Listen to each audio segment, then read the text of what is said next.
at the corner of Bullock and 11th. Instructor will be Susie Grossman. Mats and props will be provided. Cost is just an $8 donation. For more info, call 575-513-8819. To have your event listed on the KSVP community calendar, email calendar@ksvpradio.com. Please let us know at least 1 week in advance. This is KSVP and K229 AS Artesia.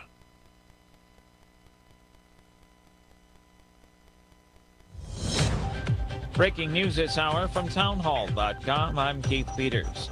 The Biden administration says it will ask the Supreme Court to block the Texas abortion law, Senate Bill 8. Bob Agnew reports. The DOJ announcement came just hours after a federal appeals court ruled in favor of the Texas statute, which limits abortions. A three-judge panel for the Fifth Circuit Court of Appeals ruled late Thursday night in favor of SB 8, banning abortion after 6 weeks. The Texas law has been in place since September 1st, when in a 5-4 ruling, the Supreme Court declined to stop it from going into effect. Bob Agnew reporting. The bill also bans abortions once a fetal heartbeat can. Parliament was stabbed to death. David Amos was meeting with constituents at a church when he was stabbed. I think everybody was deeply shocked and heart-stricken. Prime Minister Boris Johnson says part of the reason for the shock is that Amos was so well liked. Above all, he was one of the kindest, nicest, most gentle people in politics. And he also had an outstanding record of passing laws to help the most vulnerable. A 25-year-old man was arrested at the scene. Chief Constable Ben Julian Harrington says counter-terrorism officers are leading this case. It will be for investigators to determine whether or not this is a terrorist incident. But as always, they will keep an open mind. Amos was knighted by Queen Elizabeth in 2015 for his service, becoming Sir David. I'm Ed Donahue. China has launched 3 astronauts to its space station for a record-setting 6-month stay for the country. The spacecraft blasted off early Saturday and was due to dock at the space station about 6 hours later. The 3 astronauts are the second crew to move into the new space station, which was launched last April. On Wall Street, the Dow by 382 points.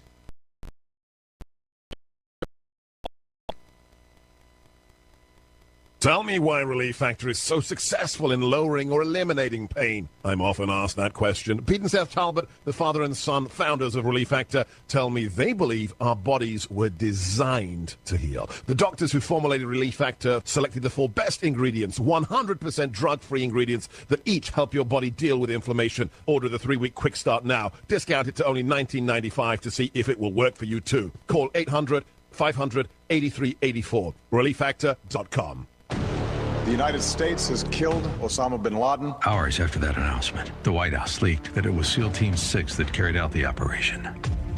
Al-Qaeda placed bounties on the heads of all Navy SEALs.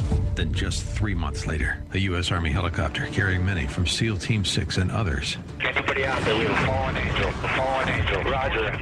Fallen Angel, Extortion 17. The story most Americans don't know. Watch exclusively at salemnow.com.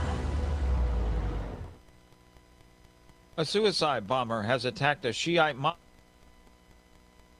Round here, Friday night is Bulldog Night.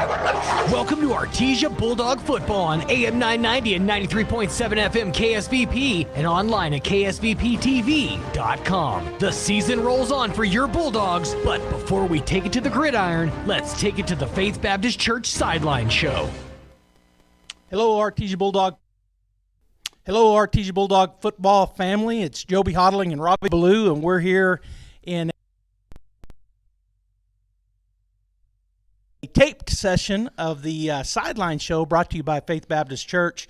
We've got our first district game this week, and we're excited about that. It's the Roswell Coyotes that we're getting to play at the Wool Bowl. Yeah, it's going to be a great night of football between the district rivals tonight, Joby, as the Coyotes are playing at home, and we're coming in visiting. Yeah, the Roswell Coyotes, not including last year because of the shortened season and there was no state championship, but the Roswell Coyotes under the leadership of Coach Jeff Lynn, 2-time defending state champs, so they're the defending state champs here in Class 5A in New Mexico. They're in our district, which I think we can agree that we think it's the toughest district in Class 5A, if not the toughest district in the state, regardless of class. And we get to start off with them. We did have an off week this week. The Bulldogs got to do some healing up and get a little bit of rest. They also got 2 weeks to get ready for district, so that's always good that our coaching staff is able to do that with the players. But the Roswell Coyotes, Robbie, there's a lot of history with us and them. They've been in different classifications before, but as of late, we're in the same district again, and so looking forward to that. Yeah, absolutely. Throughout the years, it goes back for decades. It's a fierce rivalry. I'm going to just give a shout out to Randall Hamilton, and he had some facts online that I didn't know, and he put on there that it is the oldest rivalry in the state of New Mexico. Began in 1909. 118 games have been played between our two teams.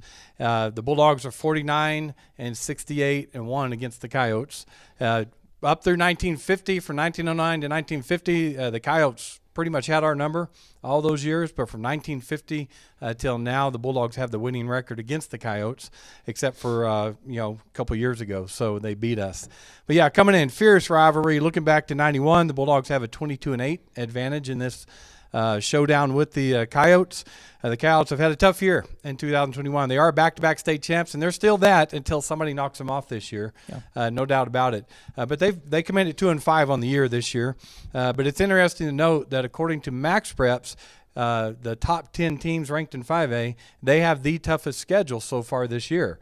So they are 2-5, but they have according to them, a tougher schedule than anyone else. The Bulldogs come in tonight 5-2.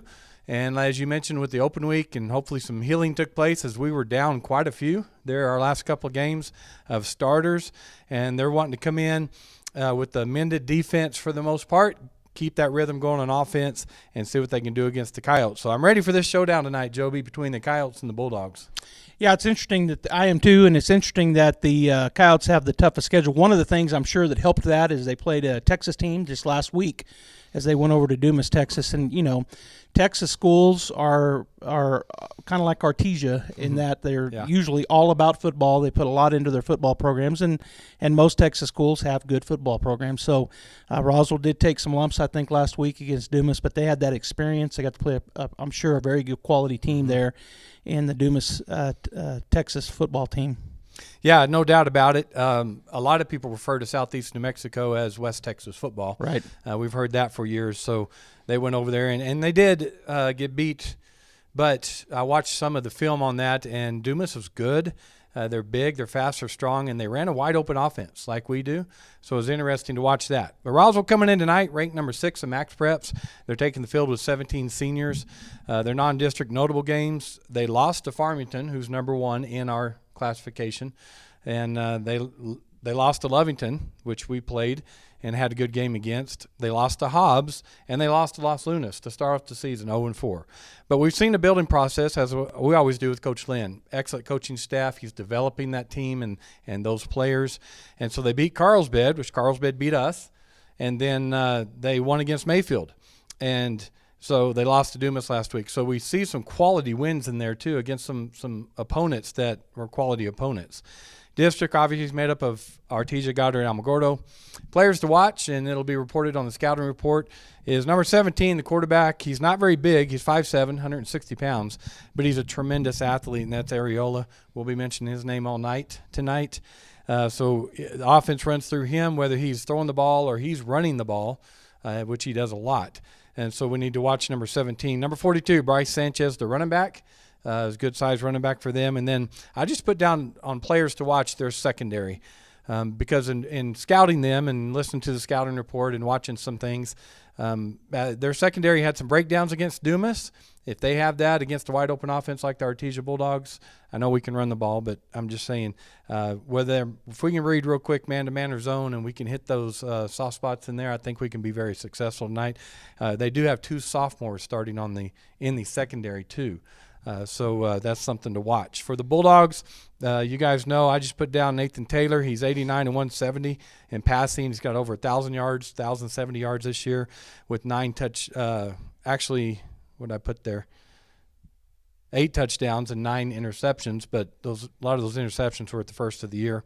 Jake Barrera, he's got 708 yards rushing for the Bulldogs, and then 7 touchdowns. And then number 10, Seth Johnson. He leads and captains that defense, and he's got 59 tackles on the year. So it'll be key players for the Bulldogs tonight. Well, one of the other things that you're going to be hearing later here in the pregame show with Coach Saxon is that they are big and they are fast. And the other thing that Coach Lynn has brought, I believe, is kind of matching what Artesia's been doing for the last 20 or 30 years now, and that is the platoon system where they have no two-way starters. My guess is we might see some of their players maybe getting some time on both sides of the ball, but they don't have any two-way starters. And so I personally think that's a way to go, and it sounds like they're doing that as well. All right, Bulldog fans, stay tuned here. We have coming up, it's going to be Gene Dow with an interview with Josh Grine. He is the AD at Belen High School, and he's also heavily involved in, I think, the administrator for New Mexico Preps, which you may have seen.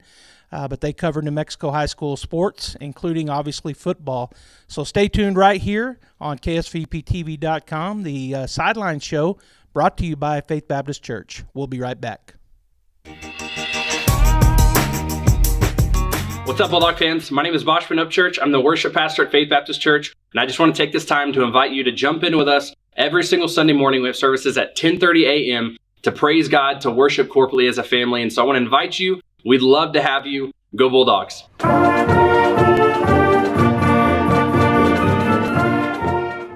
Hello, Bulldog fans. Let's go, Dogs! Go, Dogs! Love that. Hey, I'm Josh Howard. I'm the junior high student pastor here at Faith Baptist Church Student Ministries. And I'm Mike Duff. I'm the high school student pastor, and we want to invite you and your friends, 6th through 12th grade, right here every Wednesday night at Faith Baptist Church up on the porch at 6:15 p.m. Bring a friend, and let's go Bulldogs. Go Dogs!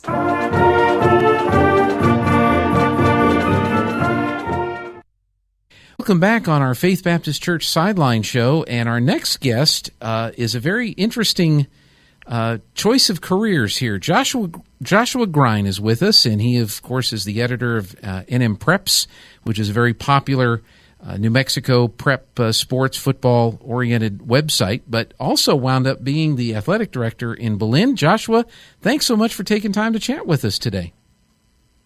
Hi, Dean. Yeah, thanks for having me on today. I look forward to speaking today, and I appreciate you having us on and everything you do for athletics as well. Well, you know, you and was it Kyle Henderson, I think, kind of got the ball rolling on the NM Preps website. How did you meet Kyle, and how did that all come about? Yeah, so Kyle got the site started in about 2005, and in 2006 it actually became NM Preps. And then I met him about 3 years later. I got on. I actually signed on as a regular fan myself, and I was a basketball coach at the time. And I got on there just to check it out, and I started writing some things. And then he actually reached out to me and asked me if I had any interest in taking on the basketball site, because it really had never had a atmosphere or kind of a fan base on the basketball side. So I took that on in 2009, and then in 2016, Kyle got a great job to go work for the website and work basically with Nick Saban every day at Alabama. and since then, I've been kind of run things since 2016 on the site. Yeah, so that's one of those job offers that nobody's going to turn down. You're going to take that. So now you get the role of managing the whole site here in New Mexico. And how has that gone? Especially with the COVID year, which really kind of disrupted athletics, not just here but across the whole country, but of course here in New Mexico. Yeah, it was. Running since 2016 has been great. We've made some adjustments and different new ideas and things came out. But yeah, COVID year really hurt us last year. I mean, we were to the point where I was worried that if we wouldn't have a site like that, and which I think is a really good thing for New Mexico athletes. I know recently in the past 3 years, we've heard more from college coaches on the weekly basis of what players to watch, and more athletes are getting interest from colleges, and I think it's because we're reaching out to colleges too. And that's sort of a thing I approached where I wanted to do for free for our athletes, because that's my main objective with NM Preps when I went into it was, how can I help out high school athletics? And yeah, I mean, it's good to, have a site with such a national brand with rivals. And but COVID really, it hurt us. We came up with new ideas, and we tried to interview coaches via Zoom and things like that. But yeah, it was a rough year for us. But it sounds like we're getting things going again. Well, that's true, and I know that's real exciting because most games are taking place on Friday nights during the football season. Of course, you've got soccer and volleyball that's going on, and then basketball will be starting here a little bit. Is your site pretty much football and basketball, or have you delved into some other areas within MPreps? Right now, we're mainly football and basketball right now. In the past, we've had some girls basketball coaches I know. We've had Matt Adney, who was a long-time Las Cruces coach. He helps out on the girls' side from time to time, especially around the state tournament.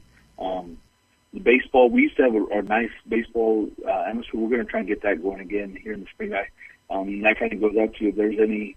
I mean, it's you got to love what you do because there's no real pay in this type of site. But if there's any interest in getting a baseball guy, I'm always open, and they can shoot me an email. But I definitely want to get the baseball going again because for me, I love going to baseball games. So sure, yeah. Now, you said earlier that you were a basketball coach. Where was your coaching career? Yeah, I've kind of been around New Mexico. I've been in Rio Rancho. I started off in Rio Rancho, went to Valencia, East Mountain. I coached girls basketball for a couple years I went back to my hometown for a couple years. I hadn't been there and went back to Grants for 2 years and coached the girls side. I had never coached girls basketball and went to the girls side, and really that was probably two of my favorite years was coaching girls basketball in Grants in my hometown. Yeah. No, it's different. That's for sure. Yeah. Even though they're playing the same sport, the attitudes of the athletes is just a little bit different thing to get used to, isn't it? It was different. I was glad to have a really good staff and I had a really good overall board, our booster clubs, and so there was a lot of support. And I was just very fortunate that I had a really good assistant coach that she knew the girls, and so I learned a lot about coaching basketball in itself, just not girls basketball, just basketball itself, but managing every day the off the court things was something that was really new, and it was a treat though. Yeah. So when Artesia got ready to play Belen, I find out that you're the contact. You're the athletic director in Belen High School, and I thought, well, this name sounds familiar. How did this Belen opportunity come about? Yeah, it was. So I was actually I had taken a job, and I was working at New Mexico Highlands University, and I was helping out with athletics up there some, and I was really enjoying it, and I really missed coaching, and I was like, but I wanted to reach a bigger bigger group though, in a way, and this was an opportunity to reach several teams, several athletes, and give a spin on being an athletic director, and I applied for the position, and I was fortunate that I was the candidate picked, and it's ever since we're starting to do new things here, and but yeah, that's kind of how I ended up here in Belen, and it was a good opportunity to get closer back to my son. Come to school here in Rio Rancho, so yeah. A little closer than Las Vegas, New Mexico. That's true. So your first day on the job, you walk in, you find out you get hired. Is the second thing they told you, and first thing they said, congratulations, you're the AD, now the coach. Yep. So it was. Did the interview with the newspaper. Congratulations. I learned about the coach they had hired before I got here, and then the next morning I wake up and they said, okay, we need to find a new football coach. So that was my first go, and it was pretty wild good, especially when football is really, really enjoyed and liked here. I'm learning here in Belen that football is the one spot that they really love. Just saying. Well, and there's so much potential. I mean, there's some great athletes, and there's so much potential, and it looks like the community backs their program and great facilities there. So I'm sure everything is just looking up as you get things started in your new role as athletic director there in Belen. Yeah, I will say that I've been to many places, and I'm blessed with the office I have here that I get to I look out and I see a football stadium, and we have a nice athletics field house here. And the field, we have a brand new turf field that came in right before I got here. And our athletic fields are really nice, and the sports fell in really, especially the football team. They really love the football team, and they have people who came out. We had a really good crowd on Friday nights when we played Artesia, and so it's great facilities. I have great staff that I came into, and I think we have a lot of potential to grow. And our football team used to be really sound football program.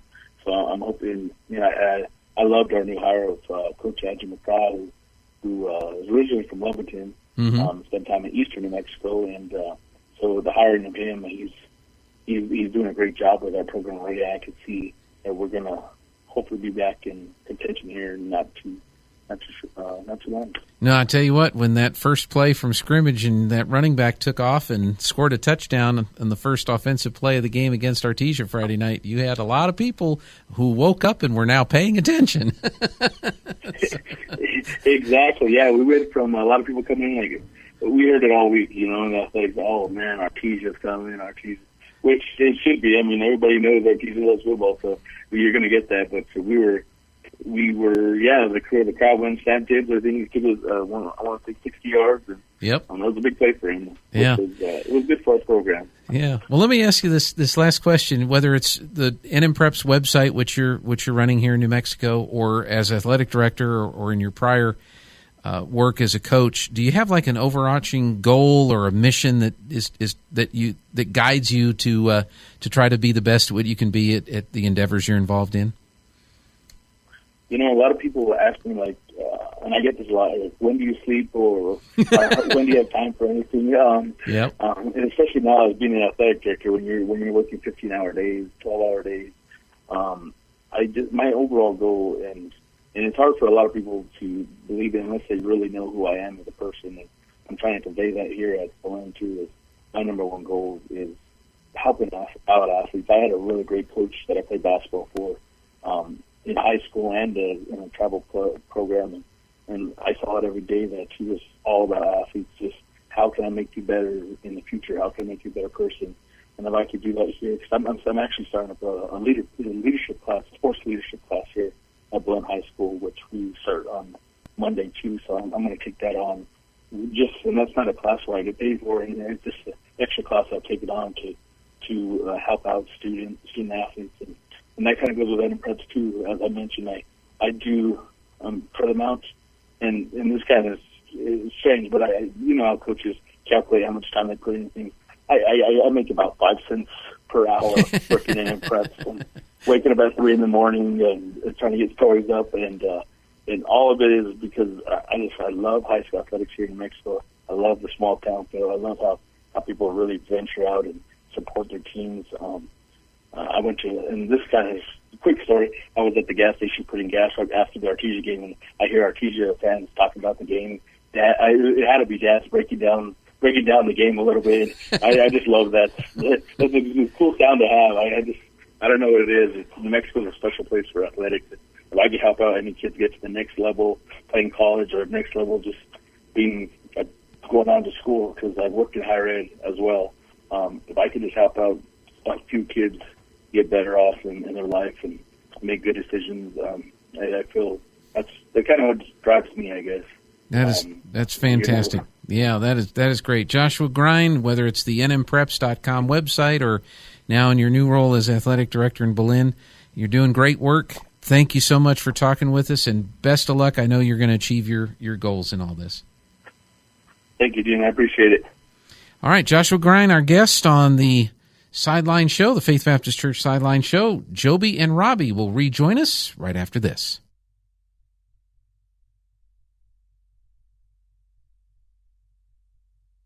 Hey, Artesia. I'm Jen. This is Andy, and we work with kids here at Faith Baptist Church, and we want to tell you a little bit about that. Yeah, on Sunday mornings at 10:30, we have a service for our pre-K kinder, and then also for 1st through 5th grade. And then on Wednesday nights at 6:15, we have our faith groups, which are Bible study groups for 2-year-olds all the way up to 5th grade. We even have something for you, the parents. Absolutely. And if you cannot come on Wednesday night, but you want your kids to come, You can text the word bus to 68878, and there will be a link that we send you that you can fill out and get your kids signed up for our bus ministry so they can come without you.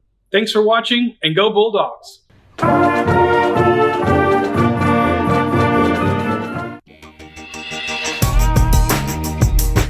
My name is Larry Dean. I'm the discipleship pastor here at Faith Baptist Church, and I'd like to invite you to something we call faith groups. Now, there are a ton of resources out there to help people better understand the Bible, but I believe the very best way to grasp the truths of Scripture is to get together with other adults on a regular basis to study the Bible. And that's what we do every Wednesday night here at Faith Baptist Church. So if you're not in a weekly Bible study, come join us this Wednesday at 6:15 for faith groups. Thanks, God bless, and go Bulldogs! Welcome back, Bulldog fans, here to the Sideline Show brought to you by Faith Baptist Church. And we are going to take a look now at the keys to the game as we're getting ready to take on the Roswell Coyotes, the defending state champs in Class 5A. And Robbie, the Roswell Coyotes have been very good as of late, and there's some things that they do really well. I think they match up well with us. So let's talk about some keys for them that we feel like they're going to have to do to be successful. Yeah, again, Roswell coming in ranked 6th in 5A. Artesia coming in ranked 4th. So we got a head-to-head clash tonight in District 4, 5A, and at the Woolbow. I don't think there's much discrepancy. I don't know if you agree with me, between the number 1 ranked team and probably number 6 ranked team. The way the season's gone so far. So I think an important key tonight, Joby, for the Roswell Coyotes to be successful is they need to control the clock. And we'll see that in their running game. They do like to run the ball. They run a higher percentage than they pass. And so they need to control the clock and keep the ball out of the Bulldog offense. Well, expectations are that Coach Saxon, and again, the fans will see this in the scouting report, but they're probably a 70-30 type run versus pass team, and being able to control the ball means you're going to run the ball, try to. I mean, obviously, you want to score every play if you can, but if you want to keep the offense of the opposing team off the field, the way you do that is you control the ball on your offensive side of things, and so I expect that as well. I think that they're a great running team. When they pass it, it may be more because they're behind some, and so they like to run the ball. And so if they're able to do that and they're able to keep our high-powered offense off the field, that is a key to them. Yeah, absolutely. I think it's also important that they get pressure on our quarterback, like every team wants to do. If they can get Taylor out of rhythm and get our offense out of rhythm, it's hard for the Bulldog offense to go down that field. It takes big plays then to really score, and sometimes they're not giving you a big play because they're sitting back deep. And so if they can get pressure on Taylor and disrupt that rhythm a little bit, I think that'll help them tonight. It certainly will, and one of the things that we've got to see from Taylor this year is he is pretty mobile, and when he does feel the pressure, he usually can get outside one way or the other. But if they're able to put pressure on him and get him thrown against his body or making decisions that he normally wouldn't make because of that pressure, that will be great for the Roswell Coyotes and a good key to the game. Yeah, and then the third key that we think is important is Roswell needs some big plays.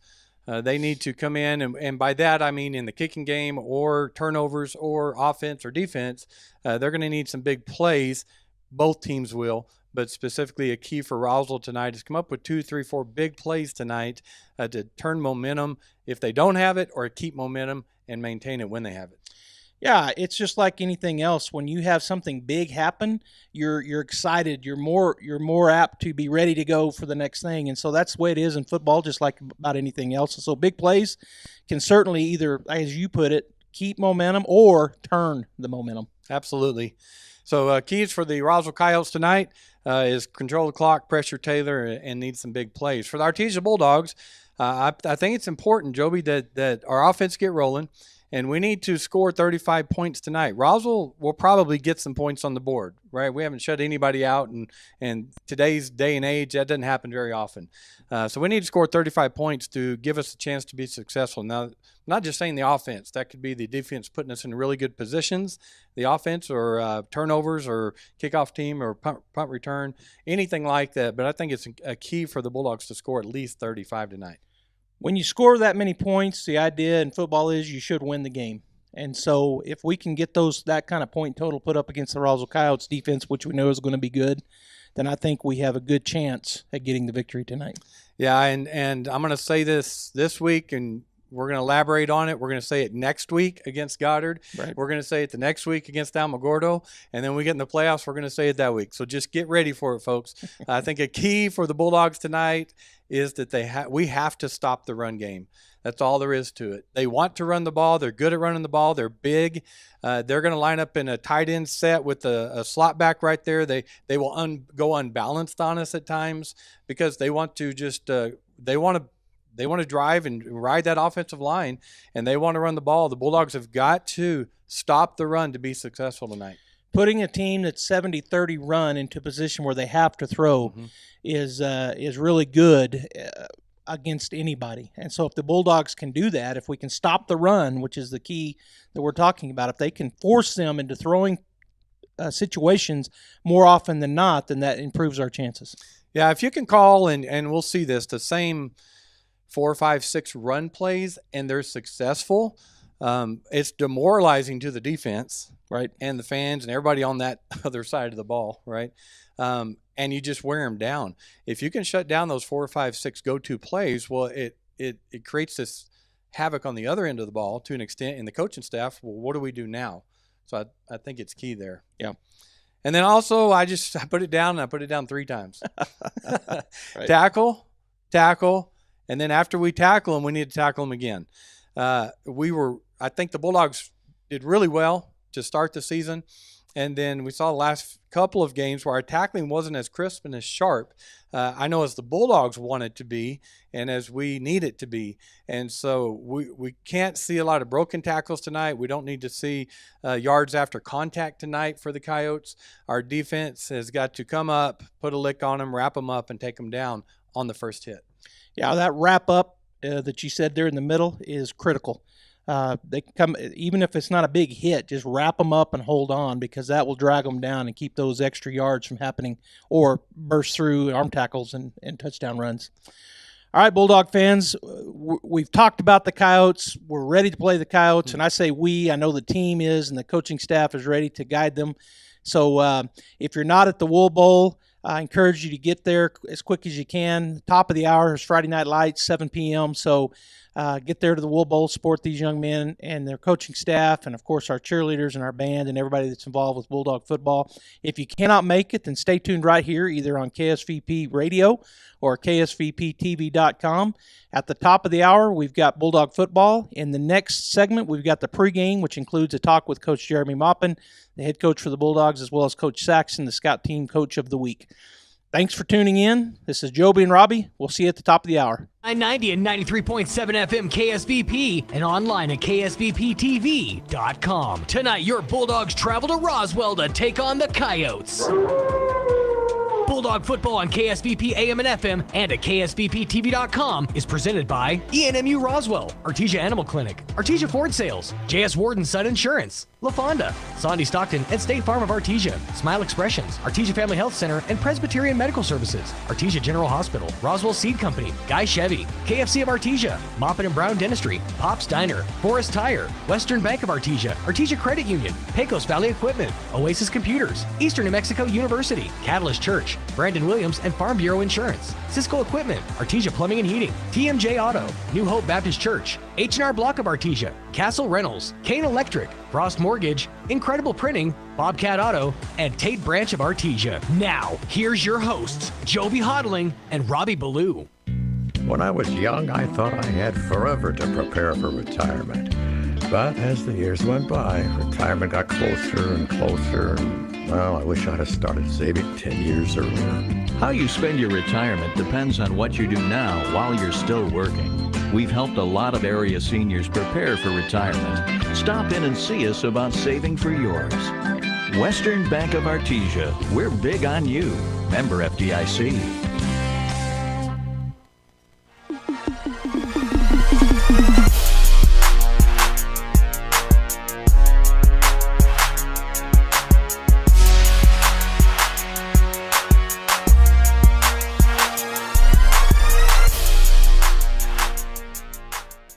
My name is Jake Barrera. I'm a senior.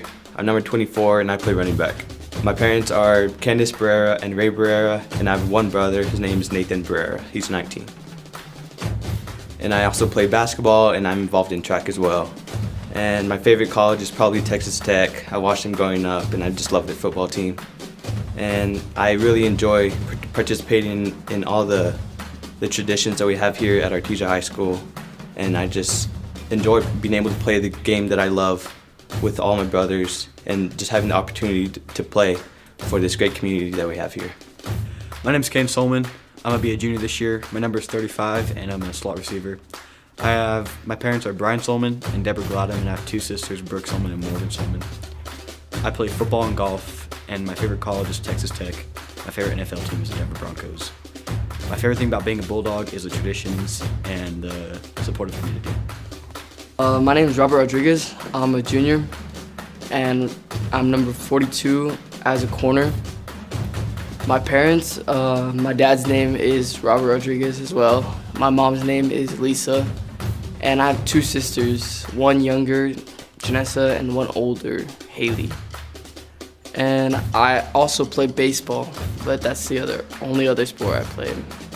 My favorite NFL team would have to be the Cowboys.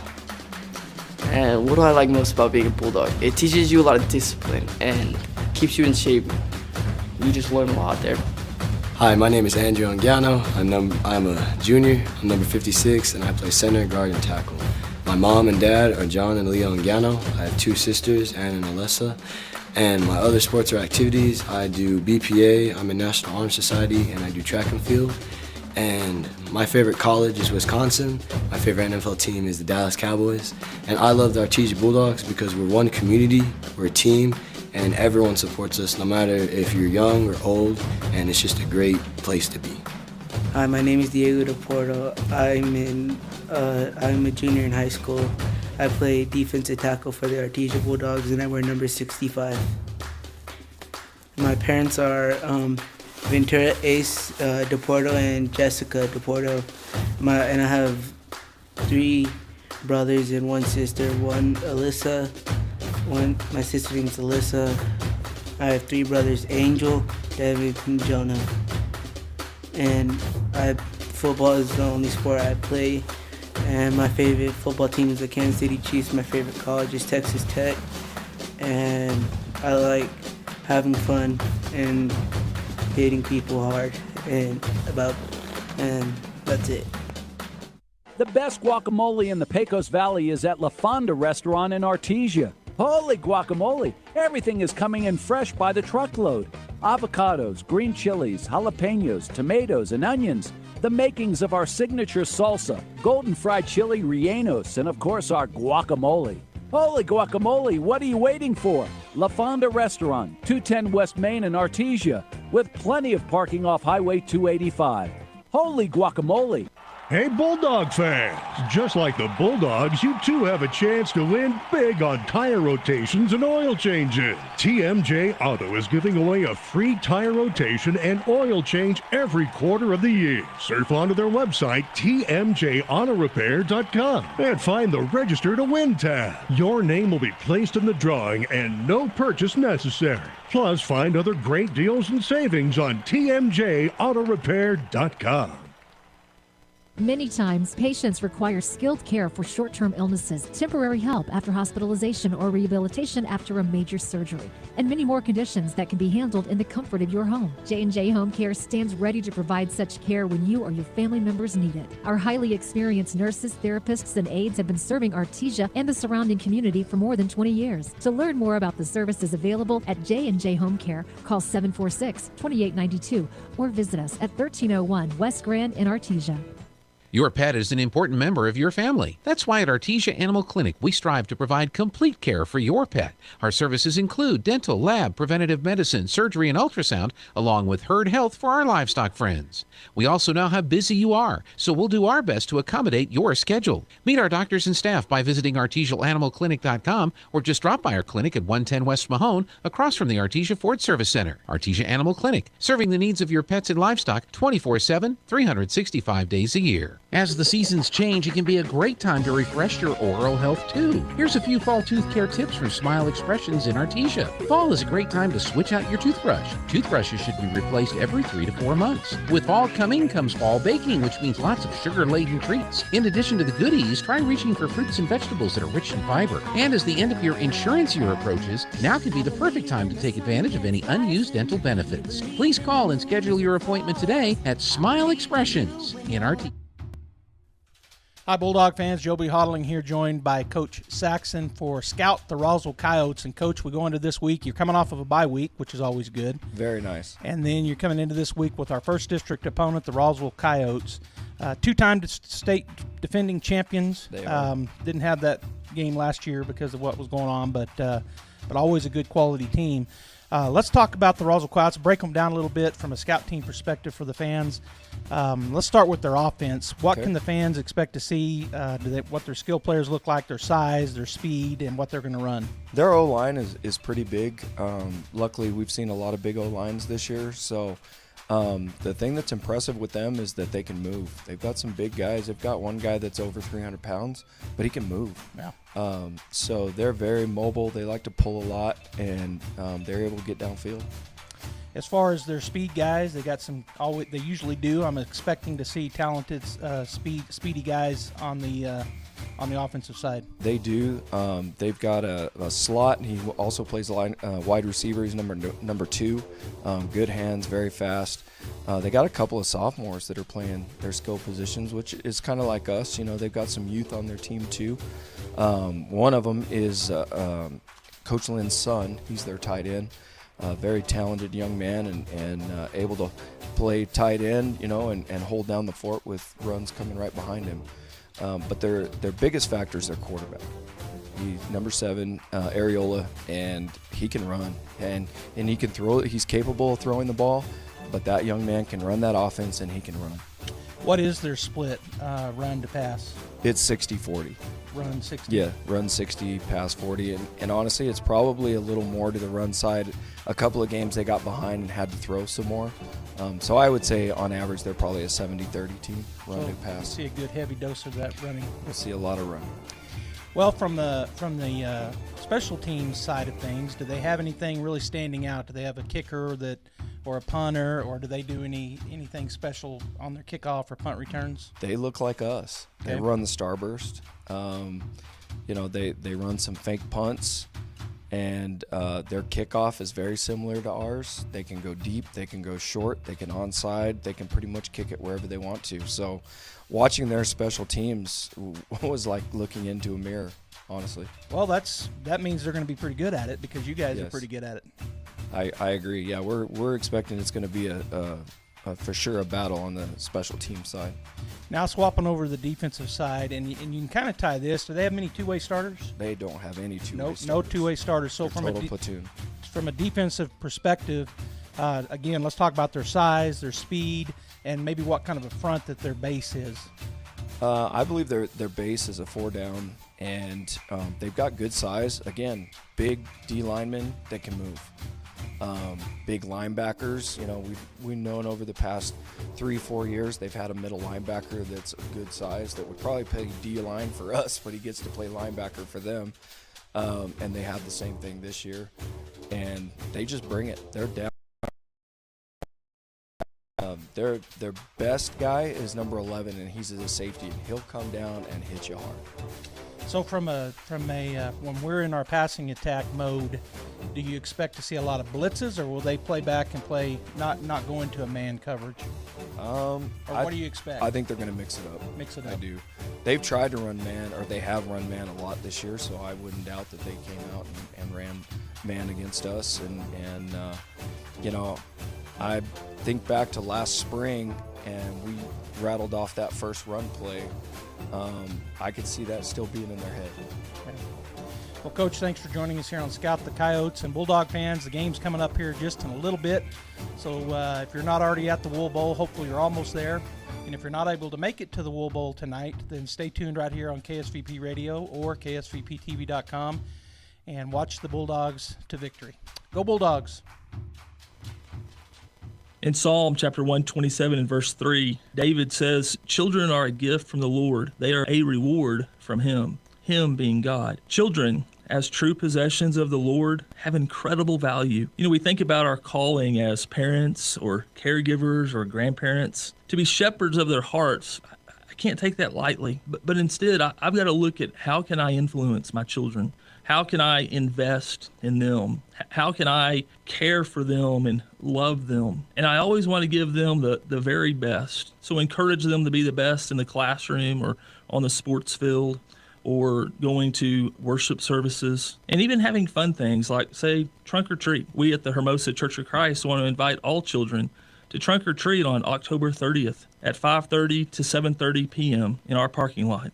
And if you're ever struggling, we always want to invite you to any of our worship services at the Hermosa Church of Christ. Just north of Walmart, we have Bible class on Sunday at 9 a.m. Where can you find the best selection of beautiful and unique home decor in the region? Easy, Casa Decor in Ruidoso. For years, people from all over have come to Casa Decor for the best selection of rustic, real wood furniture, beautiful decor from the Southwest and beyond, and quality outdoor furniture and accessories that are built to last a lifetime. At Casa Decor, they have over 10,000 square feet of showroom for everything you need. Casa Decor opens 7 days a week from 9:30 to 5 at 1214 Meacham Drive in Ruidoso or online at casadecorruidoso.com. Proud supporter of local high school sports. If you're missing a tooth or several teeth, a dental implant may be the ultimate solution. Implants look and feel so much like real teeth that you probably forget you have an implant. Maupin and Brown Dentistry is one of New Mexico's most experienced implant providers, with literally thousands of implant patients who are absolutely delighted with the results. Call Maupin and Brown today for an evaluation. You'll be surprised how affordable implants can be. Maupin and Brown, your choice for experienced, state-of-the-art dentistry.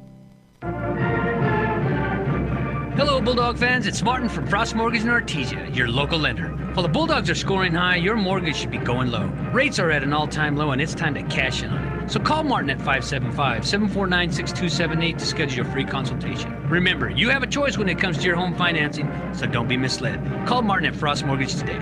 Frost Mortgage is a division of Primary Residential Mortgage Incorporated and is an equal housing lender. NMLS number 3094.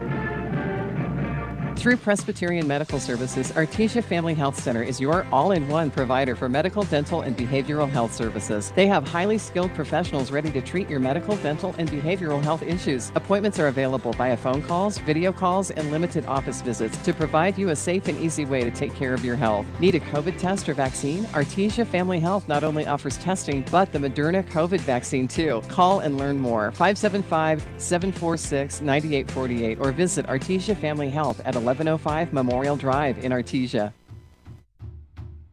Hi there, Bulldog fans. Joby Hodling here, joined by Coach Jeremy Maupin, the head coach for the Artesia Bulldogs. And Coach, this last Friday, you guys got an off week, and so you've had a couple of weeks here. Why don't you tell the fans what goes on during off week and leading into the next week when you have another game?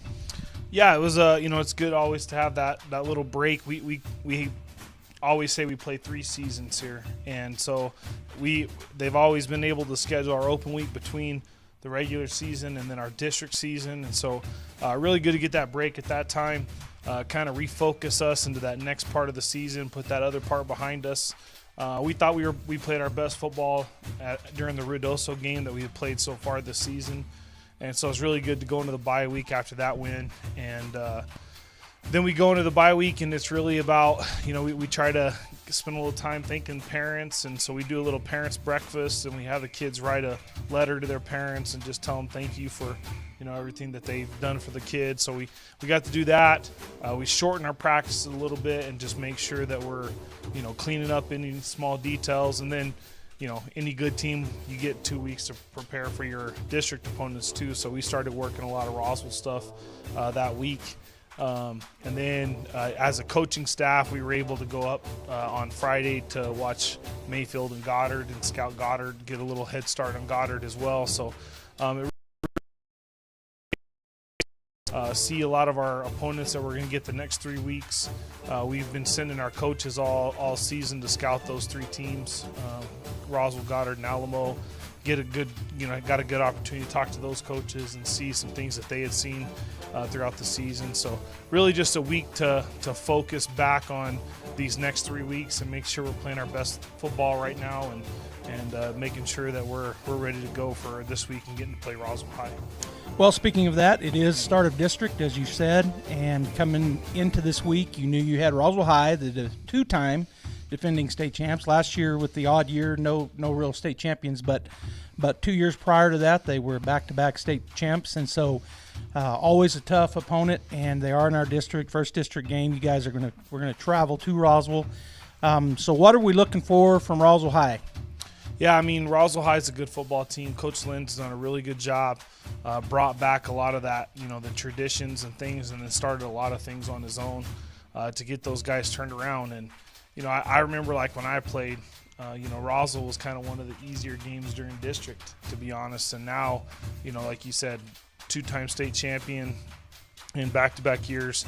And I'm pretty familiar with those guys from Los Lunas because we played them in both those championship games. And so, really well-coached football team. Art Bolaños is the defensive coordinator, and he has those guys every year. They come down and they'll hit you. They move, they're fast, and they're playing. They've gotten really better every week. They had a tough game last week against Dumas in Texas, but, it tells you something about what he thinks the program is, getting to go play a Texas team. And I think that's always good for New Mexico to go get some experience over in Texas. And so we're expecting them to play their best game and be prepared. And we know that they're a really good football team, and we're going to play really good football. And so we're excited about the opportunity. Well, you spoke on Coach Jeff Lynn, and as you said, he has had a great, successful run there so far in his tenure at Roswell High. And always, like you said, brings a lot of excitement to the Roswell High fan base, a lot of excitement to the players. So we are always excited in Bulldog land, and we're excited to see you guys play Friday night. So Bulldog fans, if you're watching this, then the football game is going to start here in just a little bit. Hopefully you're watching it from the stands at the Wool Bowl, but if you're not, try to get there quick. Support these young men and the coaches, the cheerleaders and the band, all that are involved with Bulldog football. If you can't, then stay tuned right here on KSVP Radio and or KSVPTV.com, as we'll be bringing you all the action. Go Bulldogs! Demand for registered nurses continues to grow. Now is the time to apply for New Mexico's #1 ranked nursing program at ENMU Roswell. A new class of first-year students will be accepted for this coming January 2022 semester. Receive state-of-the-art training with experienced faculty who will prepare you for a rewarding career in nursing. Application deadline is November 5th. For more information, call 575-624-7401. Incredible Printing is open for business. Located across the street from the Derek Floor statue in Artesia, Incredible Printing is Artesia's only local printer. Incredible Printing makes your business that high-flying brochure needed to advertise those new services or products. Incredible Printing also specializes in all carbon copy books and material. Georgia and her team at Incredible are excited for 2021. Incredible Printing is open in Artesia, across from the Derek Floor statue. Cambria here from KFC in Artesia. The big news of the day, it's official. Our lobby is now open. We have taken extra precautions to ensure yours and our safety. The all-new KFC Chicken Sandwich is here. You've got to try it. An extra crispy, hand-breaded chicken fillet placed on a buttery brioche bun, topped with pickles and your choice of classic or spicy mayonnaise. It's the best chicken sandwich ever, and it's only at your KFC in Artesia. The lobby is open. Come dine with us at your KFC Taco Bell in Artesia. Bulldog Pride is about family. It's about being the best both in the game and in the community. It's about giving your all and having your teammates back. This is Pastor Jason Perry, and here at New Hope Baptist Church, we can relate to the Bulldogs. Our church is a family, and we focus on allowing the Lord to be the best both in our church and in our community. Here at New Hope, we know it's a new year, and there's new hope for a new you. We're praying for Bulldog victory in the game and victory in your life through Jesus Christ.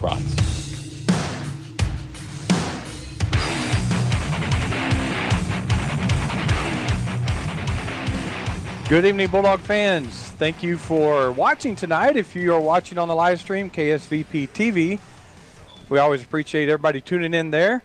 If you're listening on the radio, 990 AM and 93.7 FM, thank you for tuning in and listening to the action tonight as we're about to get underway here with high school football and the Artesia Bulldogs versus the Roswell Coyotes.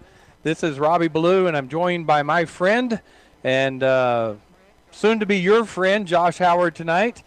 And Josh is new as Joby, who's normal play-by-play extraordinaire, is out of town, and so we'll be doing it for you tonight. But Josh, I want you to get to know Josh a little bit. He'll be doing our color analysis tonight. So Josh, good to have you tonight. Yeah, it's good to be here. Well, we're excited to hear your take as the game is going on, but give us a little bit of your background and in football and experience that you've had. Yeah, I played 4 years in Texas. Robbie was my head coach there for a little bit. And then I played in Abilene in college for 4 years. And then I went back to Texas and coached for about 14 years there in Texas. So I love football. It's been a part of my life for a long time. And when did you move to Artesia? I moved to Artesia 6 years ago. And what do you do now? I am a youth pastor at Faith Baptist Church. An avid Bulldog fan. Yeah, absolutely. Got 2 kids coming up, growing up being Bulldogs. One little boy that, oh my gosh, he is just Bulldog crazy. Yes, he is. So it's good to have Josh here tonight. Brings a lot of experience to the broadcast tonight. Excited about having him here. As always, the Artesia Bulldogs are starting district play here tonight against the Roswell Coyotes. Bulldogs coming in 5-2 on the year. Coyotes coming in 2-5, but don't let that record fool you, folks.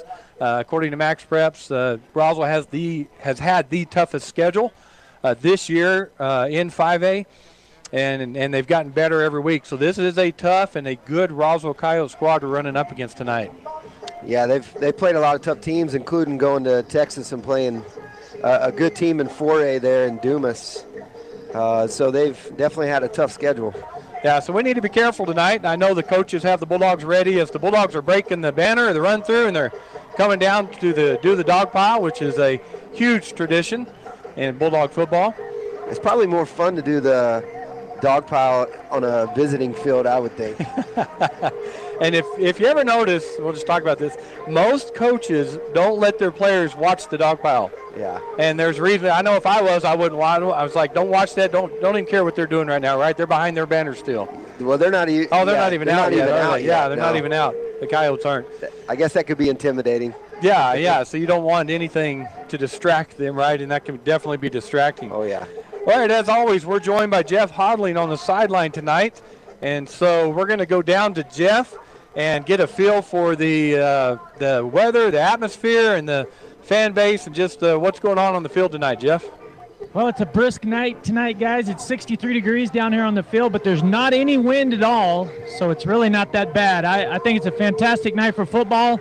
They got the pregame music playing. We got a good crowd brewing over here, and guys, you probably talked about this, but we're wearing the orange pants tonight, and that kind of indicates the beginning of district and the hard work that the boys have done up to this point, so I'm sure the Bulldogs are excited and ready to play. All right, thank you, Jeff, for that. You know, I want to mention that one of the tradition of the Bulldogs is wearing the orange pants for district, and then eventually they'll go orange and orange. They have the white jerseys on tonight. That's a cool tradition. Yeah, it really is, because the players look forward to wearing that orange on orange, because when they reach a certain point and the coaches say, okay, you've accomplished enough or you've gotten good enough, you can wear orange on orange, but not until then. I think that's something special about high school football, is the ability to have traditions like that that get the players excited. So we're still waiting on Roswell. They're coming out of the locker room right now. As Jeff mentioned, just a brisk night. We were giving Jeff a hard time, and he's fine, he's tough, but we're giving him a hard time earlier. We were up in the press box and got the windows open, and we're thinking we might get a little chilly here. Yeah. But Jeff's down on the field with his hoodie and pants on and game. So, all right, folks, so we come in tonight, and Bulldogs are ranked number 4 in 5A. Roswell's ranked number 6 in 5A. And I think there's basically 6 top teams, and I could get in trouble here, but I'm going to say it anyway, Josh, that I think there's Farmington, Los Lunas, Goddard, Roswell, Artesia, and there's one more in there somewhere. Oh, Mayfield. I think are probably the top runners in 5A. I know some other teams might have a little bit to say with that, but any given night, I think any of these teams can win. Well, I think that was an indication that Roswell is better than their record is how they played against Mayfield. Yeah, absolutely. did have a good showing against them. And just for fans, right, Carlsbad beat us this year, but then Roswell turned around to beat Carlsbad. So, again, that's where when you start, as Coach Maupin alluded to, and we always do, the second part of the season, non-district is the first season. We start the second part. You throw the records out, you throw everything out, you start getting rivalries going pretty good here. Yeah, it seems to always be a good game, Roswell against Artesia. Did you have a hard time getting pumped for district rivalries? No, not at all. No, that was never a problem. Sometimes it's more difficult to calm down as a player. Yeah. To get settled, especially that first series, it can be the adrenaline's going. Well, I can say that for a coach too, can't you? Oh yeah. I mean, you plan all week, you work scout, you plan, you work with the players, and you get pumped too as a coach. I think of that scene on Remember the Titans, that first game. He's in the bathroom. Yes. Coach Boone's in there throwing up, and I never threw up. Did you? That was one of my high school traditions. Yes. As a coach? No, not as a coach. All right. Bulldogs are going to receive as the kickoff return is getting set on the field. The Coyotes have gotten everything squared away, going to meet with their kicking coach. And so who do we got deep back there, we got Josh? Great House deep with Barrera. And then 27, who's that, Watson? That's Watson, Yeah. Yep. And then Estrada, yes. Quarterback for the Starburst. And normally we'll see some northern teams or every now and then a deep kick, but district, we usually never see a deep kick. It's a squib kick or a sideline kick, so we'll see what Roswell decides to do as their kickoff team is going out. And, folks, exciting right now, high school football, Friday Night Lights. Artesia Bulldogs taking on the Roswell Coyotes to begin District 4 5A play. I guess everybody's intimidated by the Starburst, huh? Absolutely. How long have we been doing that? Oh, since 1990. Well, for early 90s, because Michael Moore, I think he told us one time, 30, who's cooking off for them? 35. That it started when he was in school, and that was with Joby. That's Peyton Kennard. All right, there is a pooch kick to the right, and that is fielded by the Bulldog over there. And he's going to try to come around here to the right side of the field, all the way across the field, but he's caught from behind. That was Peyton Deans. And that was Peyton Deans. So he tried to set up a wall on the right when the kick went to the left. We got a flag on the play. And we'll see what the... It's weird. They got pink flags tonight. Oh, they do. It's pink out night as the dance team have pink pom-poms. Yeah. So we'll see what the head referee signals here for that penalty. As Dean's got right to the 30-yard line, but it's holding on Artesia. So they'll mark off 10 from the 29-yard line where Dean's had been tackled. Yeah, it looks like we were trying to set up a wall over here on this outside, and Peyton was about to get behind it, but got caught from behind. All right, Bulldogs will come out from the 19, right hash on the 19-yard line. They come out in standard A formation, 2 slots and 2 wideouts on each side. Taylor in the backfield at quarterback and Barrera running back to his right. Oh, and a Bulldog jumps, the right guard. 74. 74, so not a good start to district play tonight with the holding on the kickoff return and illegal procedure on the first offensive play, but that's all right. We talked about the adrenaline and the nerves. Yep. It'll happen. So I love the down marker over there. It's like digital light. You can actually see it. It is. It's very nice. All right, Bulldogs come back. 1st and 15 from the 14-yard line. They're 14. Snap goes to Taylor, hand it to Barrera. Comes up the right side. Giant gets around one man, but then 3 Coyotes make the tackle. Yeah, that was good pursuit by Roswell to the ball there on Barrera. They'll pick up. It was 1st and 15, so he picked up 3. Actually, maybe we'll give him 4. So 2nd and 11 from the right hash again. Standard A formation for the Bulldogs. Taylor tries to get him to jump off sides, and they don't. He checks the sideline again.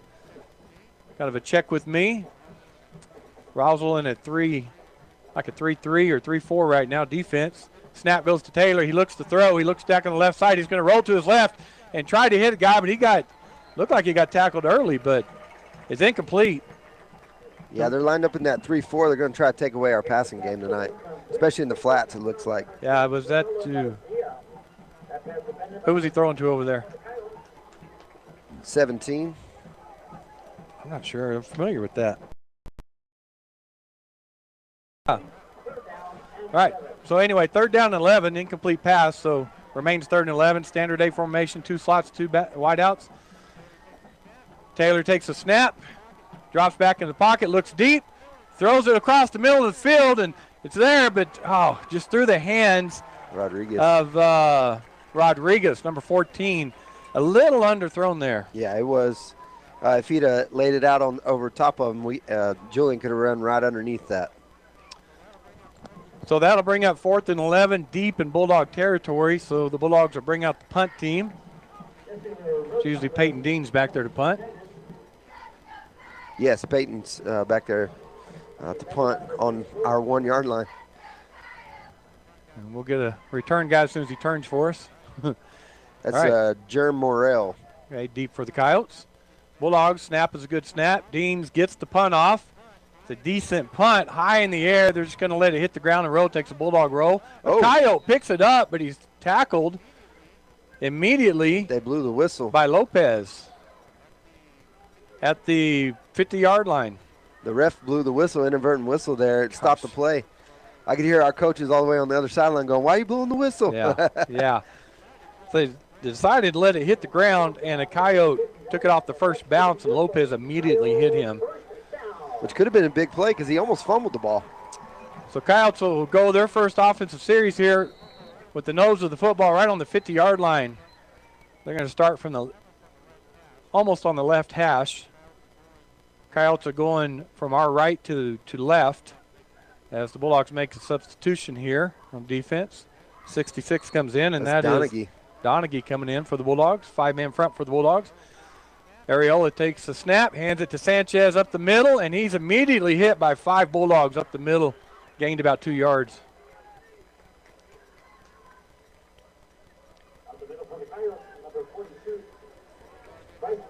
So as we mentioned in the pregame, if you watch the sideline show or the pregame show, Coyotes tend to be about 70-30 run, 70% run, 30% pass. So they start off the game there. Actually gave him 3 yards on that gain. So 2nd and 7, ball in about the middle of the field. Coyotes tied in to the right, split out to the right. Got a slot back on the left and a receiver on the left, so pretty balanced.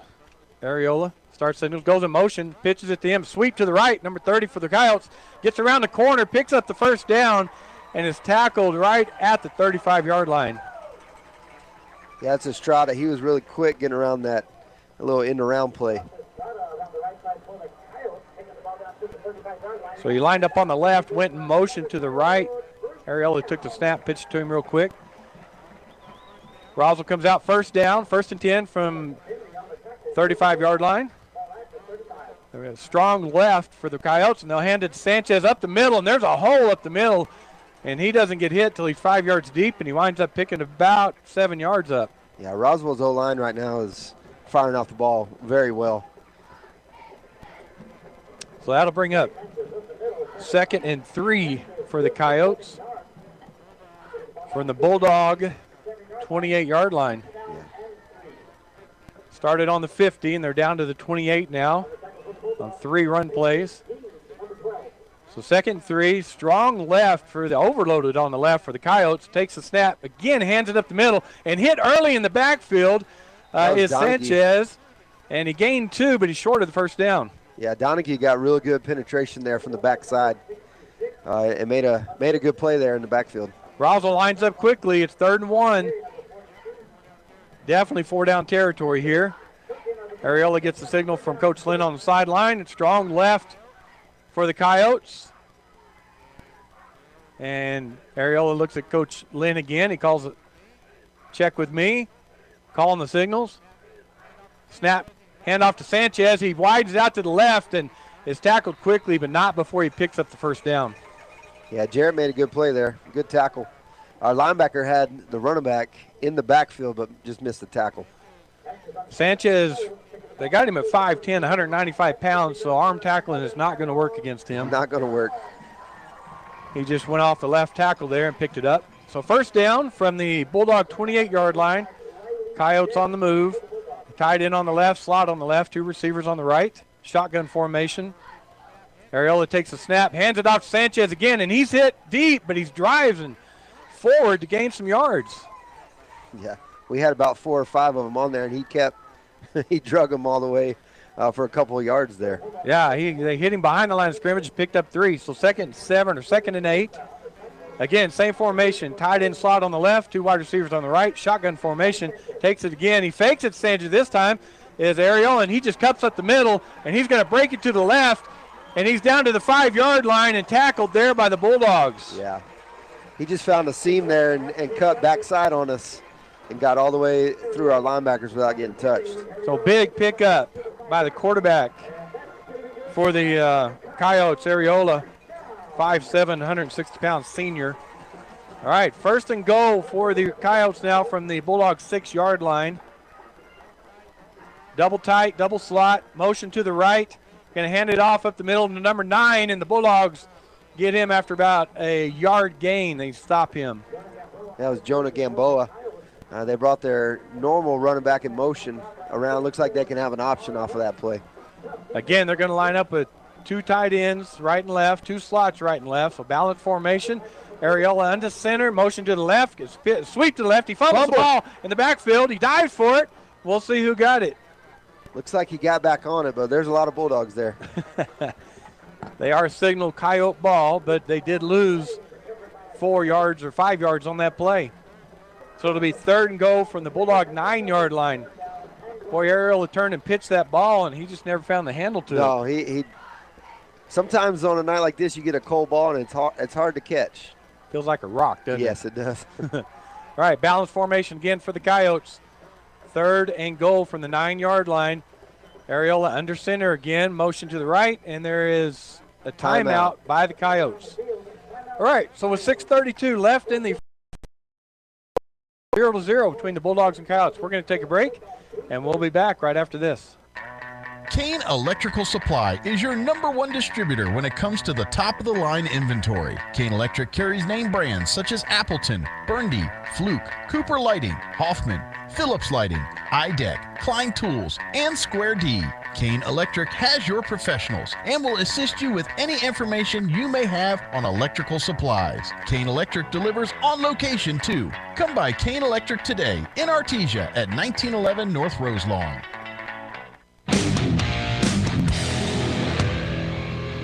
Welcome back, Bulldog fans. We are at 6:32 in the first quarter. Score is 0-0 between Artesia Bulldogs and the Roswell Coyotes. Bulldogs went 3 and out. First possession, had to punt it. Coyotes started on the 50-yard line, and they have drove down to the Bulldog 9-yard line, and it's 3rd and goal from the 9. Josh, what do you think Coach Lynn's talking to his team about right now? I think he's talking to him about this is a big possession. They really need to get a score right here to start off the game well to get momentum going. Momentum is going to be really big in this game. All right, both teams break the timeout huddles, get on the field. Again, we got a balanced formation for Coyotes, 2 tight ends, 2 slots. 1 running back in the backfield is Sanchez. Nope. Gamboa, thank you. Ariola under center, motion to the right. He pitches it to the right. It's a sweep to Sanchez, and he is caught at the 5-yard line by the Bulldogs. Seth Johnson laid him out on that hit. That's one of those ones you dream about as a linebacker. You get to flow down the line, and his feet are tangled up by somebody else, and you just get to lay him out. I think the corner over there did a good job of making him cut back in, right? Yes. And then Pursuit got him. That was Riley. Riley did a good job. Yeah. All right, so we got 4th and goal from the 5-yard line. Boys, the Bulldogs need this stop right here for momentum. Coyotes break the huddle. They're on the right hash. Again, they're going to line up with 2 tight ends, 2 slot backs. Well, little different formation. Ariola, motion to the left. He hands a sweep to the left. Jet sweep, and the Bulldogs. They're going to call him in for the touchdown. He fumbled when he hit the ground. Yep. Yeah, he got tackled on the 1 and just dove and got the ball across before he fumbled when it hit the ground. So the Coyotes do score first here tonight. And the extra point team will come out for the Coyotes. Looks like Ariola is the holder.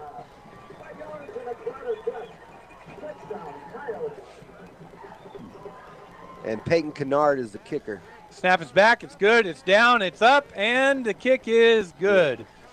So the Roswell Coyotes go up 7-0 here with 5:41 left in the first quarter. We're going to go down to Jeff. Jeff, you were down there right by the players in that goal line stand. Can you tell us and give us a feel for that? Well, it's a good quick fly sweep there by Roswell High. They got a lot of speed, guys. I'm sure you guys can see that from up there, but Roswell was moving fast. They looked good. I thought we were going to get a good stand. Had some good hitting down here, guys, and it was close to a fumble, but I think they made the right call. I think the ground caused that fumble when he crossed the goal line, but a lot of game left. I'm not worried. I think the Bulldogs will respond to that, and hopefully they'll kick it deep to us here, and we can make a good kick return. All right, Jeff, good eyes down there. We were talking about the fumble, so we appreciate you clarifying that for us. You bet. All right, we'll line up in the kick return. As Jeff mentioned, the Bulldogs are deep, and their kickoff return. Yeah, we got Kennard kicking for Roswell. Great house deep, and with Barrera and Watson and Estrada. Deep for the Bulldogs. Good crowd has trickled in here tonight. We're 7 o'clock. We were both looking, going, man, this is crazy, but they're coming in. All right, here's the kick, and it is a pooch kick right in the middle of the field, and the Bulldogs will pick it up there and just go straight up the field and get tackled right at the 43-yard line. Yeah, that was nice. That looked like Saiz or Estrada went up and just picked it up and just got what he could get right up the middle, so that was nice. Good starting field position. Yeah, it's the Bulldog 48-yard line right in the middle of the field. So the Bulldog offense will come out for their second possession. And it'll be trips to the right and twins to the left. So empty backfield for Taylor. We'll see how Roswell, look how deep their safeties are. Yeah. Motion, Barrera goes, actually sets up in the backfield now. So A formation, handoff to Barrera up the middle. And he's going to gain some yards. He breaks some, and he picks up about 11 yards straight up the middle. Yeah, it looks like that's what we're going to have to do to get them out of this deep defense is we're going to have to run the ball because they only have 3 down linemen and their linebackers are set deep as well. Yeah, so that's that box read that we call it. What are the numbers in the box?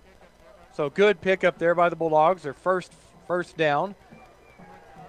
They'll break the huddle. Again, they got trips to the right, twins to the left, empty backfield for Taylor on the left hash. Barrera again goes in motion. This time they're going to hand it to him, but the whistle had blown. False start. So illegal procedure or false start on the Bulldogs. They'll move them back 5. Now that time Roswell adjusted. They brought down a 4th defensive lineman. So it's going to be a cat and mouse game. It is, absolutely. 2 good coaches, and Jeremy Maupin and Coach Lynn, and good coaching staffs on the sidelines. Multiple state. Roswell coming in, 2-time defending state champion. Obviously, Artesia has some state championships under their belt. So just a few. All right, Artesia to the line. 2 slots and 2 wideouts on each side. Barrera in the backfield. Shotgun for Taylor. He takes the snap, fakes it to Taylor, looking to his right, throws it, caught by the Bulldogs, and dragging a player with them was number 80, I believe. That's Greathouse. That's Greathouse. So it's a good job by Greathouse of getting yards after the catch. I love that. It's already getting a little chippy in the first quarter, so that's when you know it's going to be a good football night. So just an out route by Greathouse, but a good throw by Taylor as the Bulldogs not quite enough for the first down. It'll be 2nd and inches. Standard A formation for the Bulldogs. Shotgun snap to Taylor. He hands off to Barrera up the middle, and there's a crease for him. Looks like there's a face mask, and Absolutely. They do tackle him after a gain of about 5. Yeah, Jake hit that hole hard, and the defensive lineman was just reaching up trying to get a piece of him, and he grabbed his face mask for sure on that one. Spun him around, didn't he? Yes. So they did pick up the first down on a 5-yard carry by Barrera. So offensive line doing a good job there. They're giving him some creases to run through. And it is a 15-yard face mask penalty on the Coyotes. Yeah, Velasquez and our center are basically doubling the center up to the linebacker, and they're getting really good push. So Jake has a lot of room to run through. So it's first and 10 from the Coyote 18-yard line. Ball in the middle of the field. Standard A formation for the Bulldogs. Snap back to Taylor. He's looking to throw to his right. Now he looks to his left. He hits a cross route over the middle and tackled immediately is the receiver for the Bulldogs for a gain of 1 maybe. Yeah, it was Peyton Greathouse there going across the middle. It looked like if he had got it to him a little bit sooner, he could have got out of there. So he actually picked up 3, so 2nd and 7, or 2nd and 8. Standard A formation from the left hash, shotgun formation for Taylor. Calls the signals. Looks over the sideline, verifies the play with Coach Maupin. Barrera moves up to his left. Snap back to Taylor, looking to his right. Quick throw to the right, and caught by the Bulldogs, and it looks like he may get in the end zone, but not quite. That's Lopez. Well, I thought he was going to break free, and he didn't. And now it looked like he could have broke free and got in the end zone there, but he made a good gain there. Great route. So first down for the Bulldogs. It's 1st and goal from the 4-yard line. Ball is on the right hash. There is 3:16 and clock running left here in the first quarter. Coyotes lead 7-0. So great opportunity here for the Bulldogs to punch one in for a score. They got first down and 4 yards to go. Break the huddle, standard A formation, but it's in tight. Motion to the right, back to the left is Watson. Taylor looking over the middle and caught by Randall Hamilton. Yes. Touchdown Bulldogs. That was great play design there. I haven't seen that one yet this year, but they brought that motion across and went back out. And everything was going out to the flat, and the middle was wide open, and that's where we exploited their defense on that. So great play call. Bulldogs 4-yard touchdown pass from Taylor to Randall Hamilton, and they will now line up for the extra point. And they got 3 on the right, 3 will split out on the left. And who is that in the backfield? And he'll throw it over the middle, wide open over the middle, and it's a touchdown for the Bulldogs. That was Greathouse throwing that ball. Greathouse lined up a quarterback, and who caught that? 44. We're gonna have to find it. We're gonna find his name. All right, we're gonna look that up and describe it to you when we come back. But Bulldogs even the score up, 7-7 here with 2:50 left in the first quarter. We'll be back right after this. Guy Chevrolet Company in Artesia is your stop for all your needs, from GM certified service and parts, body and paint repairs, to a great lineup of new Chevrolet, Buick, and GMC models, along with our hand-picked selection of new-to-you cars, trucks, and SUVs. We've got you covered. We invite you to come see us today for excellent customer service and the hassle-free buying experience you deserve. You'll find us right here on the corner of 1st and Main in Artesia, where we've sat proudly for almost 97 years, or at GuyChevy.com. Welcome back, Bulldog fans. Got a great district matchup here at the Wool Bowl tonight. Thank you for tuning in or watching on KSVP TV or 990 AM or 93.7 FM. And Josh, on that extra point, we saw the Bulldogs line up in their extra point team, and then 3 Bulldogs ran to the right to split out, 3 ran to the left, and that left Greathouse back at quarterback. Yeah, this is something Coach does to now every district team is going to have to practice that every week when they play the Bulldogs. So it was a great play design again, and LaRock just kind of slipped out in the middle, and Greathouse hit him. So that was very nice. That was fun to watch. I love seeing new stuff like that. Well, as an offensive lineman, too, you're getting to split out there and be a wide receiver. That's always fun for the big guys. Yes. All right, so the Bulldog kickoff team on the field for the first time tonight. And this kick will be to the right, fielded by number 30 for the Coyotes, or actually goes past 2 Coyotes, and they have to fall on it on the 9-yard line. That was a great kick by Parrish. He put it in a spot where the Coyotes weren't, so that was a beautiful kick. So Bulldog defense, they had to try to stop the Coyotes from the 50-yard line last time. It's going to be a little bit better this time as the Coyotes start from their own 10-yard line. Actually, he keeps. I thought it was a 9, but okay, it's the 10. Well, you know, they like to have even numbers as referees. Well, it makes it easier. Picked it up, moved it back, and moved it forward. And anyway, all right, Coyotes line up. 2 wideouts on the right with a slot on the right. And a tight end on the right. Wow, way overloaded on the right. Areola calling the signals. Shotgun. There's a speed option to the right. Areola cuts up the middle, and he is hammered by the Bulldogs for a short gain. Yeah, I believe that was Pondo over there coming in from corner and just gave him a great hit. Oh, we got flags on the field. We do. Thank you, Gene. Extracurricular activity. We'll see what the head official signals to us on who was guilty. Sometimes as offensive lineman, you try to protect your quarterback when he gets laid out like that. So that may have been what have happened. So we call that a picture-perfect tackle, right? He stuck his head in there, wrapped him up, and he picked him up and drove him backwards. So it was a gain of 1 yard on the play, but it is against the Coyotes. That's going to back him up. So they'll mark it off half the distance to the goal line, and it will remain first down as the Bulldogs accepted that penalty, and they don't know. Okay, so the ball's on the 5-yard line. Half of 10 is always 5. But yeah, the Bulldogs, we stacked the box on that play. We have 5 down linemen with 3 linebackers. So I think we decided we're going to try to make them pass. All right, 1st and 15 for the Coyotes from their own 5-yard line on the right hash mark. Again, overloaded on the right. Motion comes to the left. It's a sweep to the left. And the Bulldogs are out here, but not before. Boy, he is fast. He gets around the corner, and he's driven out of bounds at the 21-yard line. Yeah, that's Josh Estrada. Technically, that's a pass play because the quarterback passed it up to him, and he was very fast getting around that outside edge. Yeah, it's number 30, and he's got some good speed as he picks up the first down. It was 1st and 15, and he gets the first. So it'll be first down for the Coyotes from the left hash.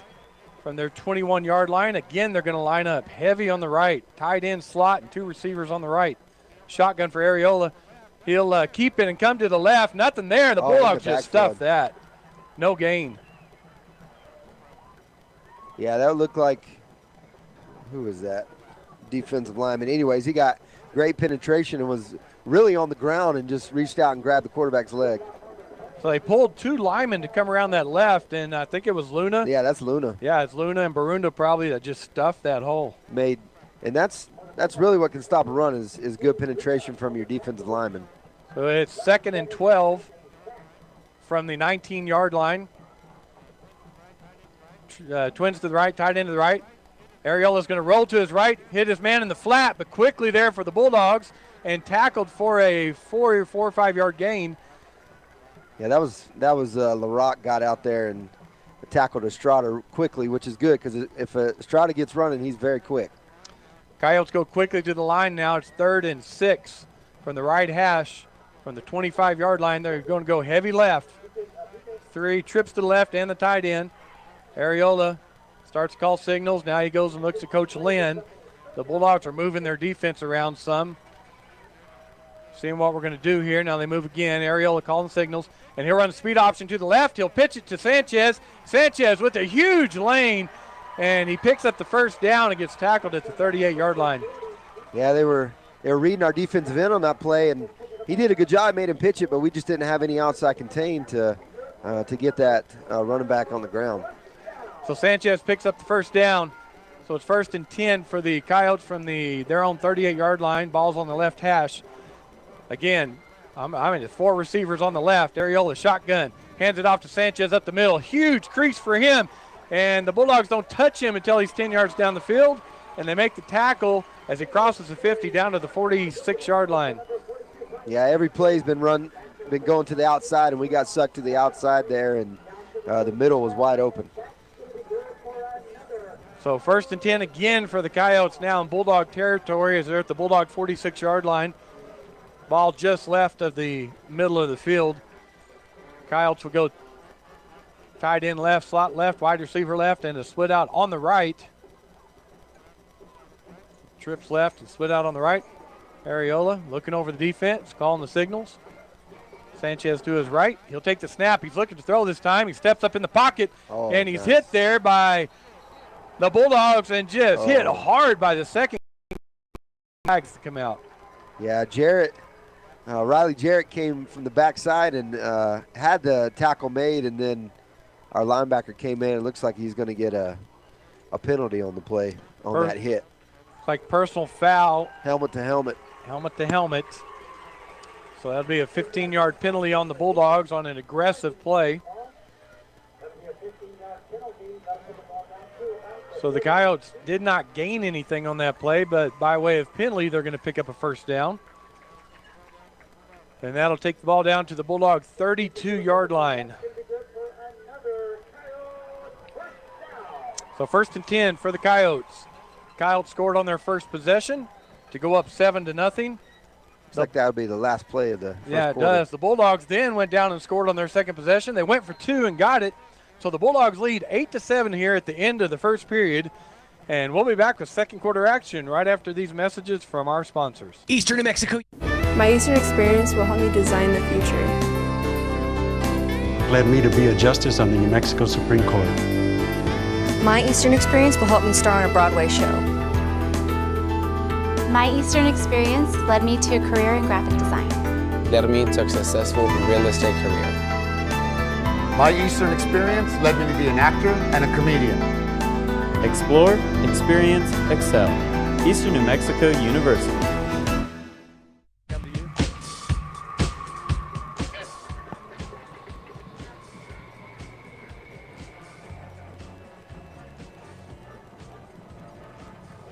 Gene, are we live? It just went through that one. All right, welcome back, Bulldog fans. We're going to go down to Jeff for a look at that penalty down there. It looked like a hard hit to the helmet. Yeah, they called helmet to helmet. I don't think they called a targeting call. They didn't eject anybody, but good physical play, though, guys. I thought it was a pretty good hit. I mean, defense is running the ball. We're just going to have to figure out something with the perimeter. Roswell speed getting around the edge is kind of hurting us a little bit. We were talking about Jeff, how that's usually in high school football that doesn't get called, and that's one of the big things that we like about high school. Yeah, they usually let the kids play. I don't think there was any intent in a helmet to helmet or anything there. I think he's just playing hard and getting his nose on, in there and trying to make a good hard hit and good tackle. But these guys have thrown a few flags tonight, and I'm sure you guys have mentioned the pink flag, so easy to see them tonight. All right, Roswell comes back up, runs a sweep to the left, is number 30, and the Bulldogs pursue well this time. He does pick up, it looks like about 5 yards. Yeah, Diego Wesson just flew down the line there, pursued down the line very well, and was able to get him. So that'll bring up 2nd and 5 for the Coyotes from the left hash. Again, the Bulldogs are leading 8-7 here, just started the second quarter. And they got 2 receivers wide to the right, tight end slot to the left. Here comes speed option to the right. Areola fakes one man, cuts it up the middle. Bulldogs do hit him, but it's going to be really close to first down. And there's another flag that's thrown. Yeah, this looks like they're trying to control the game here, and I didn't see anything malicious on that play. They were just trying to get him to the ground. So it is a personal foul face mask on the Bulldogs. So he was just short of the first down, but again, they're going to pick it up by way of the penalty, and that'll move the ball deep into Bulldog territory for the Coyotes. So a lot of Bulldogs came in there to make that tackle, and somebody just grabbed the face mask. So it'll be first and 10, first and 10 from the 11-yard line of the Bulldogs. Just about 3 or 4 yards off the right hash mark. As the Coyotes break the huddle, and they will have a tight end to the right, slot to the right, tight end to the left, and slot to the left. Actually, it's a sniffer back to the left. Areola under center, motion to the right. He hands off up the middle, and there is no one there as he runs into the end zone, untouched for the Coyote touchdown. Yeah, that's our Gamboa scored on that play, number 9 for Roswell. Just made a good run up the middle. We kind of went with the motion. Our linebackers just went with that motion and was expecting a pitch, and they handed it to the fullback just right up the middle. So Roswell goes down and scores. Bulldogs answer with the score. Now Roswell answers that one again as they go up 13-8 with this extra point pending. They're going to go for 2 themselves. Speed option. Areola pitches it, and getting across the goal line is number 35 for the Coyotes as they go for 2, and they get it. So the Coyotes will go up 15-8 over the Bulldogs with 10:53 left here in the game. We're going to go ahead and take another break. We'll be back. It's important to know local folks you can trust. People who'll be there for you when you need it most. Cisco Equipment in Artesia, serving southeast New Mexico since 1978 and new locations throughout Texas, is the leader in equipment rentals, sales, and service. Whether it's an excavator, backhoe, or wheel loader for the pipeline, or a reach fork or man lift for the construction site, Cisco Equipment has the dirt and aerial equipment to get the job done. Call the team at Cisco Equipment today, 748-1314, serving all of southeast New Mexico and throughout Texas. All right, welcome back, Bulldog fans. Got a great district matchup going on here tonight as the Roswell Coyotes are leading the Artesia Bulldogs 15-8. 10:53 left here in the second quarter. Robbie Ballou joined by Josh Howard tonight. Josh, what's your assessment so far of the game? Well, it's two different styles of football. Roswell's, they're going to run the ball. They're going to control the clock. That's going to be their main objective as to try to keep our offense off the field, and it may come down to who can make a stop tonight.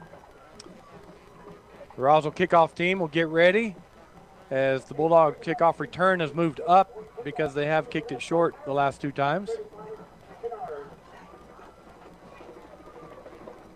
Everybody's ready as the officials get set, waiting for the whistle. And here's the kick, and that'll just be a short kick. We're in the middle of the field again, and that's Estrada looking for a lane and not able to find one, and he's tackled at the 36-yard line. Yeah. That time he was looking for a hole and he never saw one, and he basically just took a hit. He did. Still good starting field position for the Bulldogs on the 36-yard line. It's one of the things the Starburst does. Even when they kick it short, you still get pretty good field. What am I trying to say here? Position. Yeah, field position is key, and Artesia always seems to have great starting field position. All right, Bulldogs come out, A formation, two slots, two wideouts. Taylor, shotgun, Barrera going motion now. It's trips right as he sets up. Snap to Taylor. He's going to pitch it to the slot, and he'll cut up the middle, and he's still going, and he picks up about 8 yards. Yeah, that was nice. Great House came inside there on what we used to call was a shovel pass. A nice little inside run there. Our lineman did a good job getting up to linebackers, and he made a good gain. So again, another wrinkle that we really haven't seen this year so far. Actually, he picked up 7, so it's 2nd and 7 for the Bulldogs on their own 43-yard line. Ball on the left hash. A formation for the Bulldogs. Taylor looks to throw, takes the snap, sets up, has plenty of time. He goes deep. It's high. The Bulldogs open. It's a little underthrown, and unable to get it is the Bulldog receiver. And that was that Lopez? That's Lopez. Yeah, Lopez has good speed out there. I think he's going to be able to get open all night. We either have to throw it sooner or put a little more on it. Yeah, he had about 3 steps on his defender, and Taylor laid it up there, but it was a little short, and it allowed the defender to get a hand up and knock it down. I have a feeling we'll come back to that play. Yeah, we will. All right, so it's 3rd and 3 from the Bulldog 43-yard line. Left hash mark, standard A formation. Taylor takes the snap, hands it off to Barrera, and he gets drilled in the backfield by number 6 for the Coyotes. Yeah, that was Kelvin Alcaron came through, and it didn't help. The snap was a little high, so everything started off slow, and he drilled Jake Barrera in the backfield. That brings up a long 4th down, 4th and 7 in Bulldog territory, and the punt team will come out. You know, it's a game of inches. And we just missed that touchdown pass, and now we're punting. We're looking for a punter, though, and an offensive lineman. Here comes the lineman. Still don't have a punter. Yeah, we only have 11. Now the 11th person's run out there, and that's Taylor. Yeah. They call time. I think the Bulldogs called timeout. Yeah, what happened on that play is Peyton was on the other side of the ball. He was totally offsides, and he was the punter. So I don't know what was going on there. It looks like we took a penalty. Yeah, we did take the penalty. You're right. So now Peyton Deans goes back to punt, who's our normal punter. A little confusion on the Bulldogs there, but they'll now line up in their basic punt formation, which is A formation. Ball is on the 39-yard line. Peyton has to go high to get that. Peyton looking to run it, and he does, and he gets hit, and he is not going to even get close to the first down. Well, that snap was high. He had to go up for it. A coyote was coming, and I think he thought, I just can't kick this because it might get blocked. Yeah, that's a strange play. That's That's one of the special teams coach. You're hoping the head coach doesn't look at you on that one. Yeah. So, Bulldogs with that high Bulldog territory at the 38-yard line to the Coyotes. We need a turnover or a big defensive stand right here, Josh. We need a big play. Roswell lines up and tight end on the right, slot on the right, wide receiver on the right. Ariola takes a snap, hands it off. It's a double, it's a reverse to number 30, and there's no one out there on the left side, and he gets through. I tell you what, that corner did a good job of getting off his block and making that tackle after about a 15-yard gain. That was Thomas Riley, and he stood up the corner, did exactly what he should have done on the receiver there, and looks like he might have got a penalty as well. Yeah, there is a penalty flag, and the Coyotes talking to him, so we'll let them call it before we assume, but Coyotes are backing up, holding on the Coyotes. So Riley was getting held also. Yeah. So Estrada came around on the reverse there, and again, he's very quick and very fast, and there was nobody over there except Riley. He saved the touchdown for sure. So it is a spot foul, so they mark it from the spot. So it'll be first down and 6 from the 30-yard line on the left hash. Again, 3 receivers to the right with the tight end on the right. Shotgun formation, Ariola in the backfield with Sanchez. And that snap goes to him. He's hands off Sanchez up the middle. This time the Bulldogs are there to stop him for about a 3-yard gain. Yeah, again, we hit him about at a 1-yard gain, but he is big and he falls forward. So that's going to be a key for us to stop him tonight. That'll bring up 2nd and 4 for the Coyotes on the Bulldog 27-yard line. Again, the Coyotes lead 15-8 with 8:24 here in the second quarter. Coyotes break the huddle. And they will have 2 receivers on the right, tight end and slot on the left. Ariola in the backfield with Sanchez, shotgun formation. Snap goes to Ariola. He's looking to throw. He's wanting to throw over the middle, and his receiver's there, and it's caught, and it's a touchdown. He was, Estrada got wide open there in the middle. Sometimes that happens a lot against run teams. You focus on stopping the run, and then they burn you deep for a pass. Yeah, it looked like we were in man-to-man coverage because we had no safety over top. And Estrada with his speed just blew by our guy. Yeah, that was Jesse Armendariz. Looked like he was peeking into the backfield. All right, they line up for the extra point. Let's see if they actually do kick it this time. And it's a high snap. He puts it down. Kick is up. And the kick is good. So the Roswell Coyotes go up on their Artesia Bulldogs 22-8. And we're going to take a break, and we'll be back with more action right after this. State purpose of visit. Looks like the old tractor's gonna kick the bucket. Searching internet for new bucket. No, I want to check insurance rates. Right now, get 20% off new bucket with code It's Raining Buckets. Robots don't know you. We do. For 80 years, Farm Bureau Financial Services has relied on relationships to get you the insurance coverage you need for your farm or ranch. It's your future. Let's protect it. I'm Brandon Williams, Artesia's local Farm Bureau agent. Call us today, 746-2171. Welcome back, Bulldog fans. We are in Roswell, New Mexico at the Wool Bowl as the Artesia Bulldogs are taking on the Roswell Coyotes tonight. And Roswell leads the Bulldogs 22-8 with 8:02 left here in the second period. Josh, I think it was a good call by Coach Lynn on that pass play as the Bulldogs were looking run. Yeah, and that's the thing is you focus on that run and you're like, we got to stop the run, and then a receiver sneaks behind you. And we talk about it a lot. A run team, they run to set up the pass, and that's exactly what they did that time. All right, Bulldog kickoff return on the field. And this kick will just be right over the middle again. Estrada again gets it. He goes to the right. He's looking for a lane. He gets to the sideline, and he cuts it up the field and runs out of bounds right about the 47-yard line. Yeah, we've done that a couple times tonight on this kickoff return. Seems like we're setting up a wall on the outside to get to the outside, so that was a nice play. So the Bulldogs will take over at their own 47-yard line. Ball's going to be on the right hash. 7:55 left here in the second quarter before halftime. Bulldogs taking a while in the huddle. They'll break it, and they will come out in trips to the left, twins to the right. Taylor alone in the backfield in shotgun formation. Looks like a blitz coming from the Coyotes. Snap is back to Taylor. He's wanting to pitch. He does. He gets it up to the middle to Barrera. There's that Barrera Greathouse. I don't know, but he's breaking downfield. He breaks to the left, and he's downfield all the way to the Coyote 29-yard line. Man, that was Greathouse. That play was blown up from the very beginning, and Taylor did a good job of just being patient and waiting on Greathouse to sneak out. So it was either good or lucky, but either way. It's that shuttle pass again, right? And when he wanted to, he couldn't do it. No, because they brought a blitz through both of our A gaps, and they had it shut down. All right, first down for the Bulldogs. Coyote 29-yard line, ball on the left hash. Bulldogs in A formation.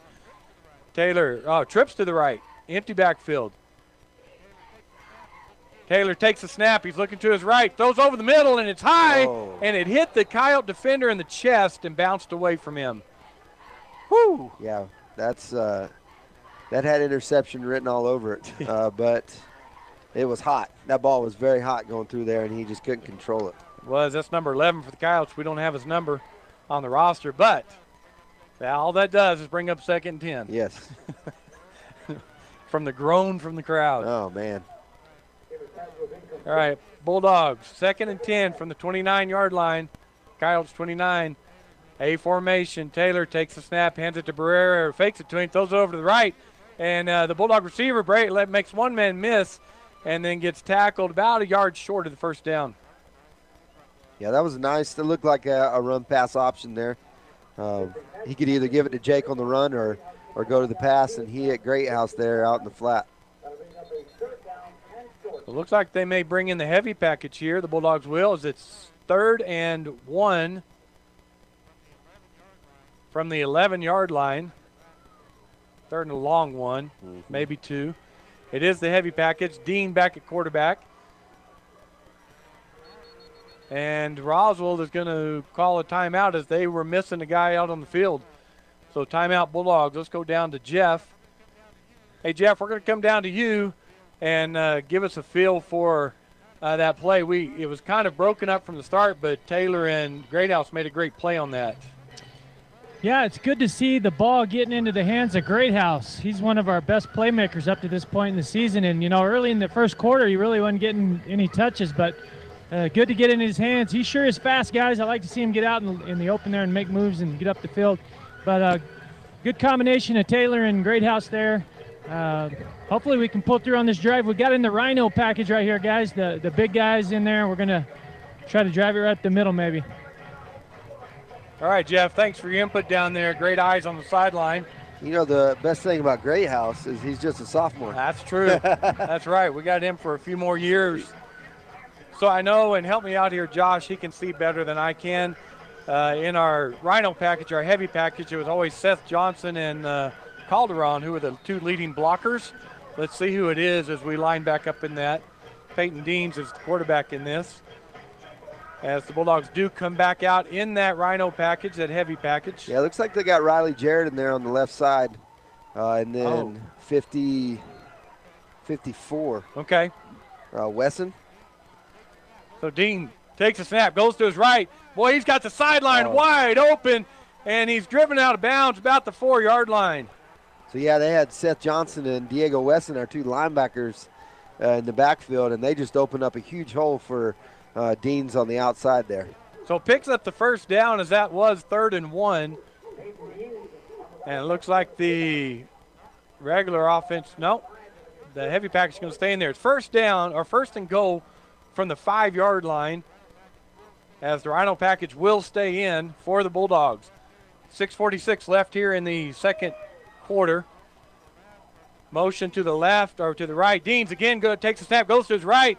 Just goes up in the pile and drives the pile, gains about 2 or 3 yards on the play. Yeah, that's nice to see. It seems like in our Rhino package, everything's been up the middle until this game, and now they're going outside with it, so it's a good wrinkle.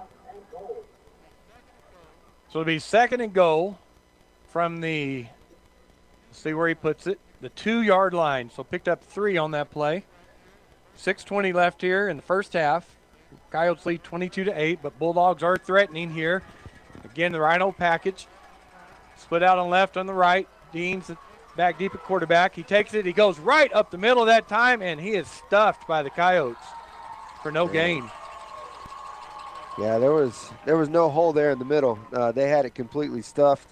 Their defensive line of getting penetration on our offensive linemen. So that's going to bring up 3rd down and goal from the 3-yard line. He actually lost a yard on that play. Everything going from the right hash right now. Again, the heavy package for the Bulldogs. Deans calls the signals, takes a snap. He hands it off to Jarrett, and he gets down to the 1-yard line, and he's stopped there at the 1-yard line. We hadn't seen that wrinkle. No. That was actually Seth Johnson okay. who took that ball, and Jarrett is the tight end on the Rhino package. So we got 1 yard. It seems like Coach Maupin's decided we're going to be physical here on the goal line and try to score. Yep, and Coach Maupin's going to call a timeout as it's 4th down and goal from the 1-yard line. This is a big play at this point in this game. This is huge. Again, we mentioned momentum. If Roswell stops us here, they get the momentum. If we score, we get some back. So this is a big play for the Bulldogs. Coach Maupin's meeting with them over there, and he's talking to the heavy package. And what do you think he's telling them or encouraging them with right now? I think he's probably challenging our offensive line. This is kind of a pride issue for an offensive line to we should be able to get 1 yard anytime we want it by running the ball. So I think he's probably challenging our offensive line. He may even be saying they're expecting a run. We might do a little pop pass here. So when you line up like this and pretty much match up evenly to an extent, it comes down to who wants it the most. Yes. So you challenge those players and you make sure you're clear on the directions, on the play you're calling, on the blocks they need to be making, and you line it up and you go. I may be biased, but football usually comes down to the lineman. Yeah, it does. All right, here we go. 4th and 1 from the 1-yard line. 4th and goal from the 1-yard line. Heavy package for the Bulldogs. Peyton Dean takes the snap, goes right up the middle, and he is stopped at the 1-yard line. The Coyotes get the stop. Yeah. Seems like on that play we just kind of ran into a wall there on the goal line, and Roswell definitely gained some momentum there on that play, on that goal line stand.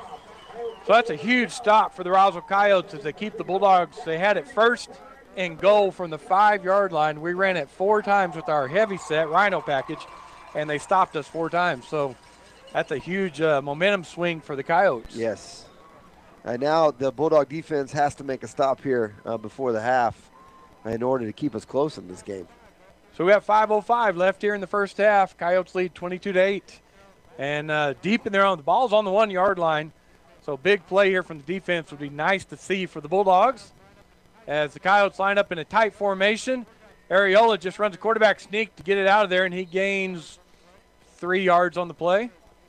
Yeah, this is where as a defense you're looking to get a turnover to help your offense out. Coach Lynn just wants a little bit of room to move there, so he calls the quarterback sneak.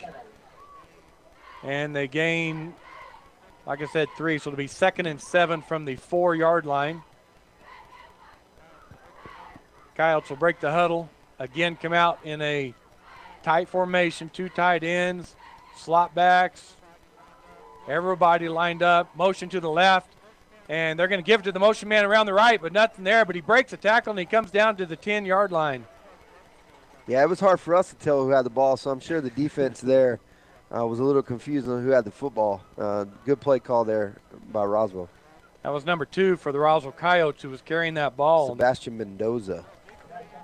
So big play here for the Bulldogs. Brings up 3rd and 1 from the 10-yard line. Deep in their own territory. Again, they line up in a tight formation. Actually, it's heavy on the left. Unbalanced on the left. Motion goes to the left. Sweep goes to that side on the left. And the Bulldogs are stringing it out. And they're not going to be able to get him down before he picks up the first down. Yeah, he broke a tackle there. It looked like we could have him for a stop there for a 4th down, but he broke that tackle and was able to get the first down on the outside. Boy, he strung that sweep out well, and he was just able to get over to the corner and He gained 3 yards on the play to pick up the first down. Wow. Yeah, everybody did their job very well on the Artesia defense there. He was just able to get a few more yards. So 1st and 10 from the 16-yard line of the Coyotes. They'll go twins right, tight end slot left, shotgun to Areola. He's going to keep it himself and go up the right side, and there for the Bulldogs is Jarrett, but he's still driving his feet and driving Bulldogs down for about a 6-yard gain. I thought that was a flag. It was a player's towel on the ground.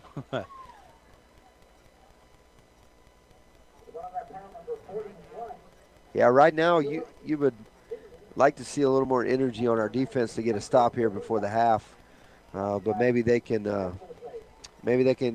get one here. 3 minutes left here in the first half. Coyotes 2nd and 4 from the 22-yard line. Trips to the left, motion to the right. They're going to give it to him. Sweep out to the right. Bulldogs trying to string it out, but hits speed again. He gets that corner before the Bulldogs make the tackle out of bounds right at the 32-yard line, 33. Yeah. Pondo did a great job there at corner. He forced the play back inside, which is what you want because that's where the pursuit's coming from. He's very quick. He's fast. Coyotes line up quickly. They go, I'm going to call it trips to the left.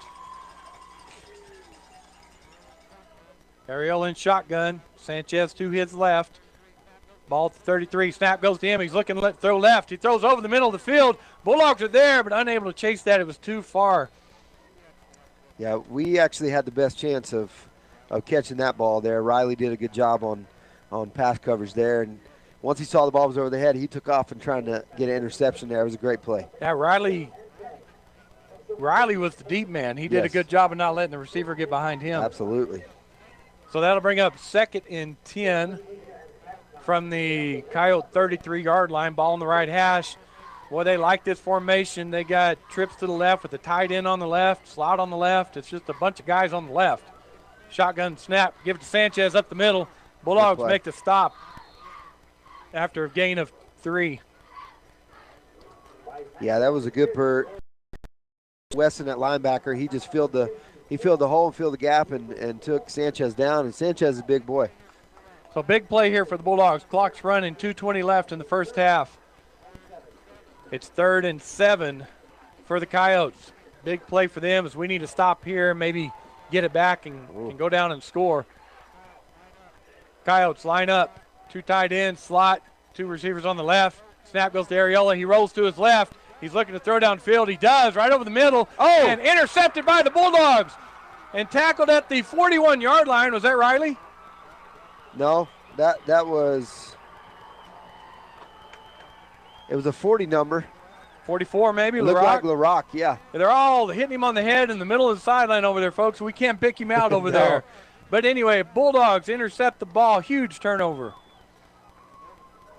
Man, that was just a great play. The quarterback was rolling out. We had great pursuit on him from our defensive line, good pressure, which forced a bad pass. Altogether good defense there. All right, trips to the left for the Bulldogs from the 36-yard line of the Coyotes. Empty backfield, twins to the right. Taylor takes the snap, looks to his right, patiently throws over the middle and goes through the hands. If that was a little high, is that Lopez over there? Yes, that was a rocket. That ball had some steam on it. If anybody was going to, it was high. He had to leap high into the air and just maybe got his fingertips on it. Yeah. So to bring up 2nd and 10, that did stop the clock with 1:48 left here in the half. Bulldogs break the huddle. They'll go standard A formation. 2 slots, 2 wideouts. Barrera in the backfield with Taylor. They're going to hand it off to Barrera up the middle, and he is driving forward for a gain. Yeah, it seems like most of the times we're handing the ball off of the middle. Barrera's getting good yards there, so we may have to I know we don't like to, but we may have to run the ball a little more tonight. So Bulldogs line up quickly, 3rd and 2, standard A formation. Again, give it to Barrera. He picks his way through the middle and picks up the first down. Yeah, we caught Roswell off guard there. They had several of their defensive linemen standing up. They weren't ready for that play. So it'll be 1st and 10 for the Bulldogs from the 22-yard line. 1:22 left here in the half.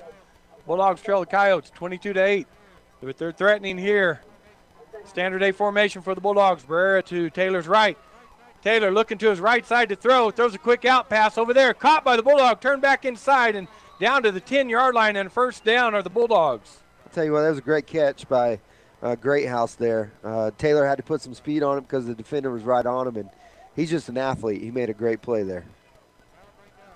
So that'll bring up 1st and 10 from the 11-yard line for the Bulldogs. Plenty of time, 1:07 on the clock before the half. Standard A formation, 2 slots, 2 wideouts on the left and right. Taylor is going to drop back to pass. Screen pass for the Bulldogs, and it's dropped. Oh, we had the perfect play call set up there for the blitz. The linebackers cleared out, and we had the screen set up. I think he just had to throw it a little too early. He did, because they were coming hard. They were right in his face. So that'll just bring up 2nd and 10 from the 11-yard line. Ball on the right hash, 56.3 seconds left in the half. Taylor will walk over to Coach Moppin and get the call. It says 0, but I believe we have all of our timeouts still left, don't we? I don't know. I'm not good at that. Toby asks me that all the time. I can't remember calling a timeout. Maybe we've called one. All right, trips to the left, twins to the right, empty backfield for Taylor. Motion come to the right. Snap goes to Taylor. He quickly gets it to Barrera on the left side, and he's tackled at the 16-yard line. That's a loss of about 5 yards. Yeah, that was number 11 again, come up on Greathouse there on the screen. He just made a really good athletic play in the open field. So he does call timeout. Coach Moppin does. Timeout Bulldogs. 42 seconds left here in the first half. Jeff, we're going to come down to you right now. It seems like the Bulldogs are stalling inside the 20. What are you seeing down there? Well, Roswell's just tightening up down here, guys. They're getting good penetration up the middle, putting pressure on the quarterback right there. They flushed Nathan out of the pocket, just causing a little chaos in our offense. Never can tell what's going to happen in these games, guys. It seemed like Roswell had the momentum right there, and they decided to throw it, and we got that pick. Hopefully we can convert that into some points right here before halftime. All right, thank you, Jeff. Yeah, I'd say this is a big possession here for the Bulldogs to get a score before the halftime. Yeah, and help me out here. Did we kick off to start the game, or did they? What? That was a long time ago. I know. I think we got the ball first, okay, and so we punted. So yeah, you're right. So the Coyotes get the ball to start the second half, so that makes this even more important for the Bulldogs. Yes. All right, Bulldogs break the huddle. Ball is on the left hash. It's on the 16-yard line. It's actually 3rd and 15 for the Bulldogs. Trips to the right, twins to the left, empty backfield for Taylor. Calling the signals, takes the snap. He sets up in the pocket. He's looking to throw. Now he rolls to his right, nothing there. Throws it over the middle, and he hits across. Wow. Is that Greathouse for a touchdown? That's either Greathouse or Sice. But that was a great play. That is Peyton Greathouse. So, boy, great job by the offensive line. He had all day to throw. He went through his progressions, and it wasn't there. He rolled to his right. Greathouse came from the left all the way across the field. Yeah, it was beautiful. They only had 3 down linemen, the defense, and he had all day to throw there. And Greathouse came all the way across. The defender got caught up in the middle, and he was wide open. Bulldogs line up in the swinging gate. They go in motion to the right, and they will stop and line up for the extra point try. Yeah, that's Saiz for the kick for the Bulldogs. The extra point for the Bulldogs. Snap is back. It's down. It's up. And the kick is good. So the Bulldogs score with 33 seconds left here in the half. And that brings the score 22-15 as the Coyotes lead. So just a huge play there for the Bulldogs, Josh. That was huge. As a coach right now, you got to be feeling pretty good going into the half, only down 1 score. And it makes me think now, so 33 seconds left, it'll be interesting to see what Coach Lynn wants to do here. If he just wants to run the ball, run the clock out, knowing he gets the ball to begin the second half, or if he'll try to throw down the field. Well, I think that's key as well. That score kind of forces them to continue to make plays on offense. If you're up 2 as Roswell, you're going to play a time possession game and just try to run the ball and run the clock out. But now scoring forces them to make more plays on offense. So the Bulldog kicking team comes on to the field as the kick return team for the Coyotes also spreads out across the field. Again, 33.4 seconds left here in the half. Coyotes lead 22-15 in this district matchup tonight. Boy, it's been a good heavyweight battle so far. It has. They got Mendoza deep, and Estrada, he's always dangerous. He's back there for the Coyotes. Is Estrada on the right or the left? He's on the right, isn't he? Yes. Be interesting to see which way we kick it. Now, this is one of those plays as a coach that I would never watch. A kickoff return is one of the scariest plays in football. Yes, coach. Some coaches don't watch plays, folks. All right, this kick goes to the right side. It will be Estrada taking it for the Coyotes. He tried it. Actually, they're going to reverse the try. Oh, my gosh. Oh, my word. As they were trying to run the form of the starburst, and a Bulldog just absolutely blew it up. What a hit. That was Lopez. Oh, was it Lopez? Yeah. Oh, my gosh. They were trying to get it to the quarterback to run the starburst, and Lopez just hit that quarterback in the back. Lopez is an offensive player, but he loves kickoff. He loves hitting on kickoff. Oh, I'm going to tell you right now, I've brought that up several times this year. He's made so many huge plays on the kickoff team. Man, I'm surprised that guy did not fumble that ball. That could have been another big momentum play. All right, the ball is on the 26-yard line of the Coyotes. 29 seconds left here in the first half. Heavy formation for the Coyotes. They hand it up the middle to Sanchez, and the Bulldogs make the tackle after a gain of 3 yards. Uh-oh. They're acting like it was a fumble. The Bulldogs are acting like it was fumbled. They're acting. There's not a call yet that we've seen from the referees. The sideline's going crazy, but I still haven't seen a referee make a call. And here he comes. They're saying it's Roswell's ball. Roswell was already sending their defense out on the field. Yeah, so ball remains Coyotes as who was that set the ball back down? Number 18. That's Davian Molina. Yeah, he had the ball over on the sideline. They were celebrating. Okay, and that's going to be the half, folks, as the clock remained running. So after the first half of play here at the Woolboro, this district matchup, it is 22 for the Coyotes and 15 for the Bulldogs. We're going to start the Tate Branch halftime show. So stay with us. We'll be back after this with second half action.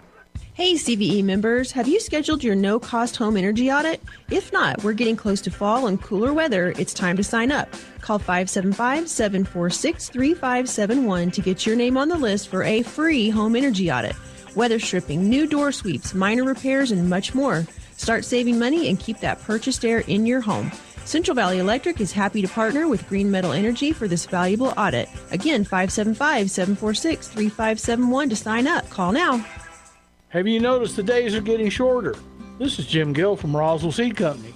I know it's kind of hard to tell of the year, so every day is a couple of minutes shorter than the one before, even though your plants need plenty of food and water to keep them healthy. Like those globe willows that are turning yellow. A good dose of the right fertilizer will make them bright green again. No matter what the problems you're having, we probably have a cure at Roswell Seed Company. But come see us soon, because winter's coming, you know. Holy guacamole! The best guacamole in the Pecos Valley is at La Fonda Restaurant in Artesia. Holy guacamole! Everything is coming in fresh by the truckload. Avocados, green chilies, jalapenos, tomatoes, and onions. The makings of our signature salsa, golden fried chili rellenos, and of course our guacamole. Holy guacamole, what are you waiting for? La Fonda Restaurant, 210 West Main in Artesia, with plenty of parking off Highway 285. Holy guacamole! Hey Bulldog fans, I'm Pastor Nolan Frederick with Catalyst Church. We're cheering the Bulldogs on to another victory, and we would love the opportunity to tell you about the victory you can have in Jesus Christ. I invite you to join us at Catalyst Church on Sunday mornings at 10 a.m. The dress is casual, the teaching is helpful, the music rocks, and your kids will have a blast. We hope to see you this Sunday at Catalyst Church at 13th and Hermosa in Artesia. Go Bulldogs! Hi, it's Mert.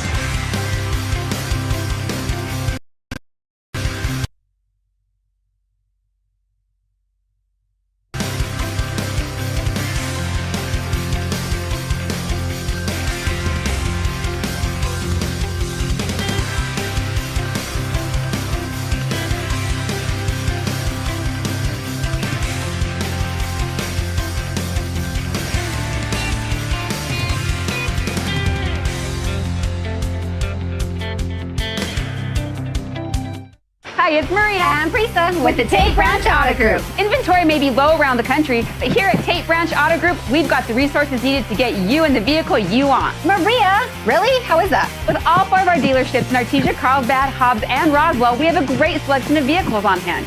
And now you can view them all in one place. Just go to www.tatebranch.com and you will have direct access to all our websites. That's right, you're just a click away from all of our amazing inventory. TateBranch.com.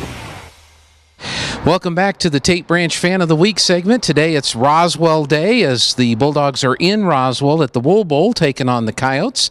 And our special guest at this halftime is Michael Goss, our Fan of the Week. Mike, thanks for doing this today. Thank you. Thank you. Appreciate the opportunity.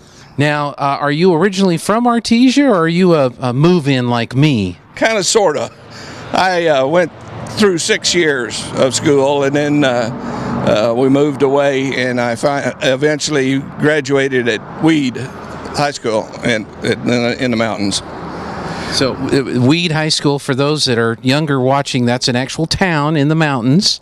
The town's still there, the country's still there, but no school. So how many people were in your graduating class? I was in the top 5 of my class. There was 5 of us. So what was it like going to school in a small town with just 5 people in a class like that? Well, I loved it. Everybody knew everybody, of course, and played a lot of basketball and did a lot of rodeoing and had all kinds of stuff to do. It was a good childhood. I suggest that to everyone, to raise children in the mountains, and if they could. Now, you moved to Artesia, and I know probably your main job that you had on Artesia, if anybody out in the oil patch didn't have any power in the middle of the night, they called you, right? That's correct. That's correct. It was a good job. It was a good job. Good people to work with, and they made sure you didn't get hurt or didn't get someone else hurt. So is that when you became a fan of the Bulldogs? Oh, no. Of course, I played football in the 1st through the 6th grade. We played football that was even popular back in the 60s. And yes, it was real good then. And then I would come down to the football games from the mountains. Fortunately, my parents, my dad and my stepmother lived here, so I'd come down here and go to the ball games and renew old acquaintances with the kids and stuff. And even after graduation, you're just working, you're doing your job, you still loved going to Artesia Bulldog football games? Well, it's kind of a have-to case. Up there are not many jobs. And so you either fall off the hill and go to Alamogordo West, or you come east and go to work in Artesia. So that's usually the customary thing that a lot of people do. And over the years, are there some memorable games or some memorable teams that you kind of remember of all the ones that you've had a chance to watch? Well, especially the winning years, yes, and that was usually most of the time. But I don't know. I just love it. I love football, and it's a great sport to follow. Now, what a lot of people may not know, and I've heard this story, I heard that you had an opportunity to go to the National Finals Rodeo in Las Vegas, Nevada, had tickets to go, and there was a Bulldog football game that same night, and you chose to go to Bulldog football. Is that true? It was a finals game. I mean, very important. My wife and I were just dating at that time, and I think she was trying to be a little lucrative there and chum me up to there, but it didn't work. So you didn't go to the rodeo? You went to the football game? That's correct. And I still pay for that. To this time, I finally married the woman that bought the tickets, and I pay for right now. I have to pay for that. You know, but I don't regret it. I love football, still love it. Really missed it during the pandemic last year, and I feel for the kids. It's just part of the living in Artesia. Now, did you ever get to go to the rodeo, or did this conflict ever happen again? Yes, it happened twice. 2 times. 2 times to when we played the finals here, and I'm still paying for that one too.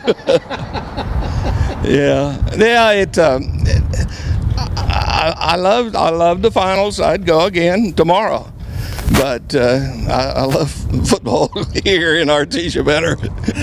Tell you what, folks, that is a true fan when you give up a chance with tickets to go to the National Finals Rodeo to watch a Bulldog football game. Hopefully, in both those opportunities, the Bulldogs won those championship games.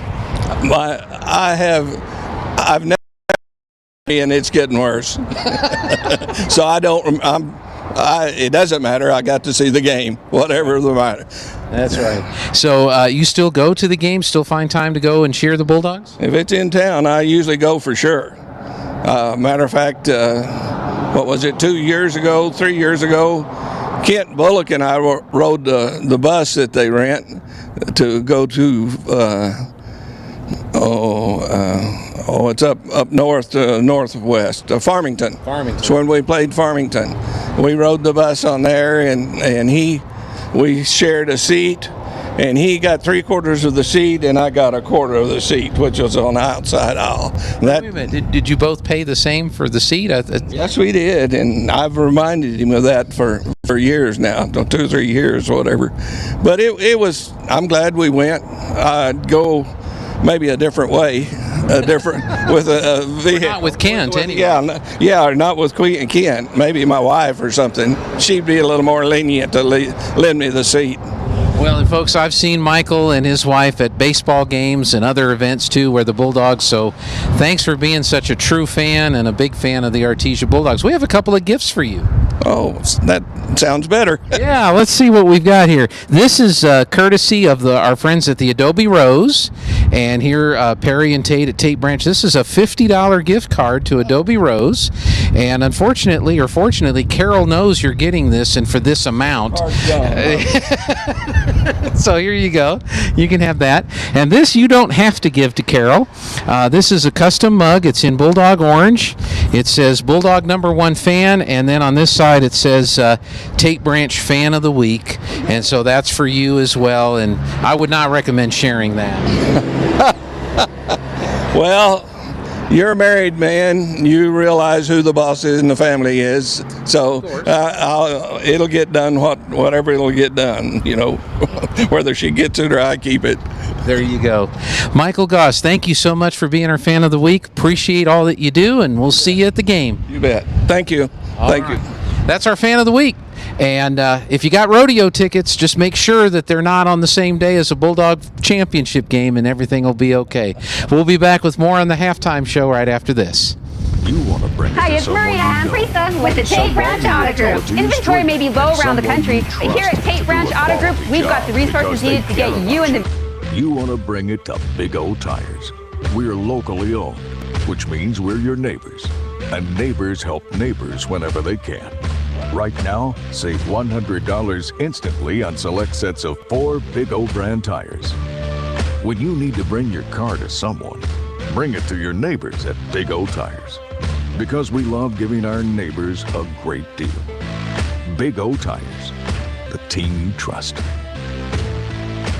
Installation charges extra. Required on all 4 tires. Not valid with other offers. Eligibility may vary. Disposal fees extra and up to 10% shop fee based on non-discounted regular retail price not to exceed $35 where permitted. See store for details.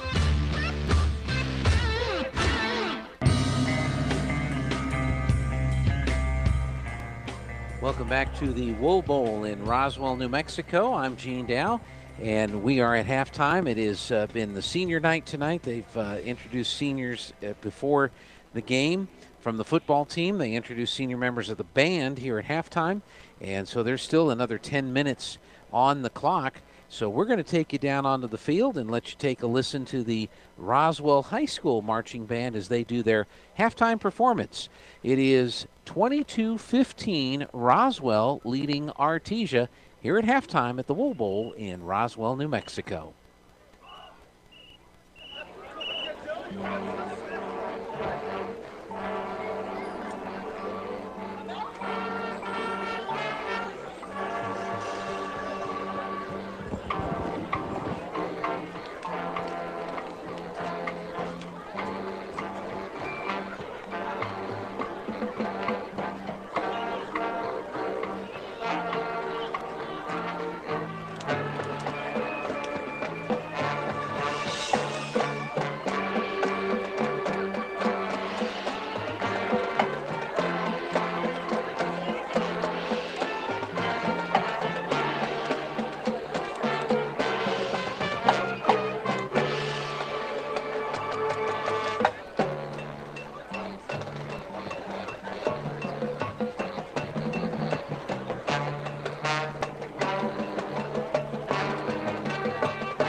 and gentlemen, give it up for the Big Red Band.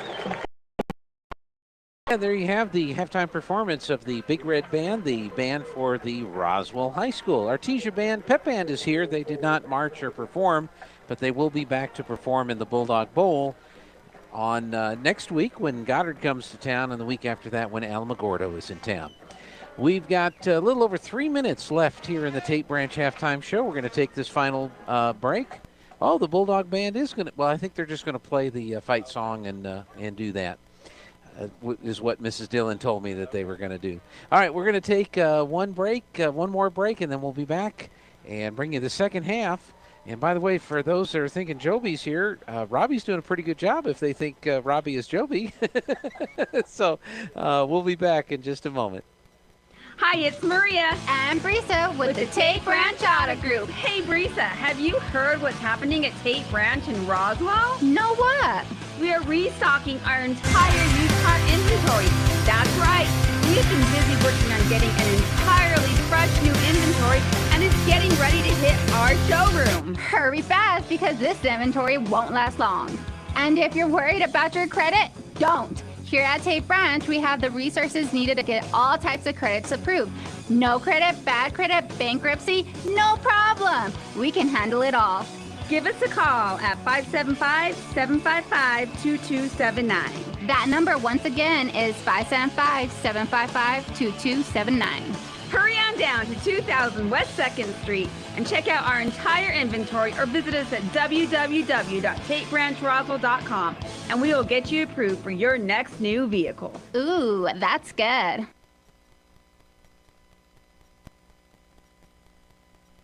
The demand for registered nurses continues to grow. Now is the time to apply for New Mexico's #1 ranked nursing program at ENMU Roswell. A new class of first-year students will be accepted for this coming January 2022 semester. Receive state-of-the-art training with experienced faculty who will prepare you for a rewarding career in nursing. Application deadline is November 5th. For more information, call 575-624-7401.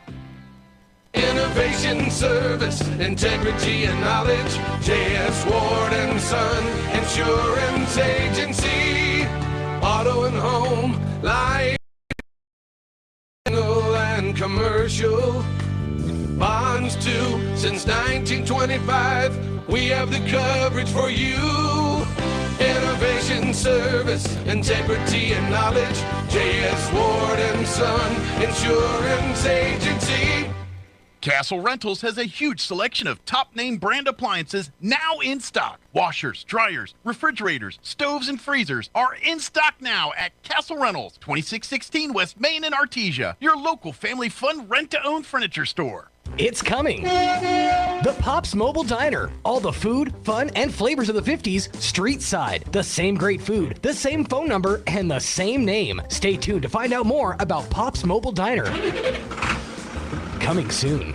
Incredible Printing is open for business. Located across the street from the Derek Floor statue in Artesia, Incredible Printing is Artesia's only local printer. Incredible Printing makes your business that high-flying brochure needed to advertise those new services or products. Incredible Printing also specializes in all carbon copy books and material. Georgia and her team at Incredible are excited for 2021. Incredible Printing is open in Artesia, across from the Derek Floor statue.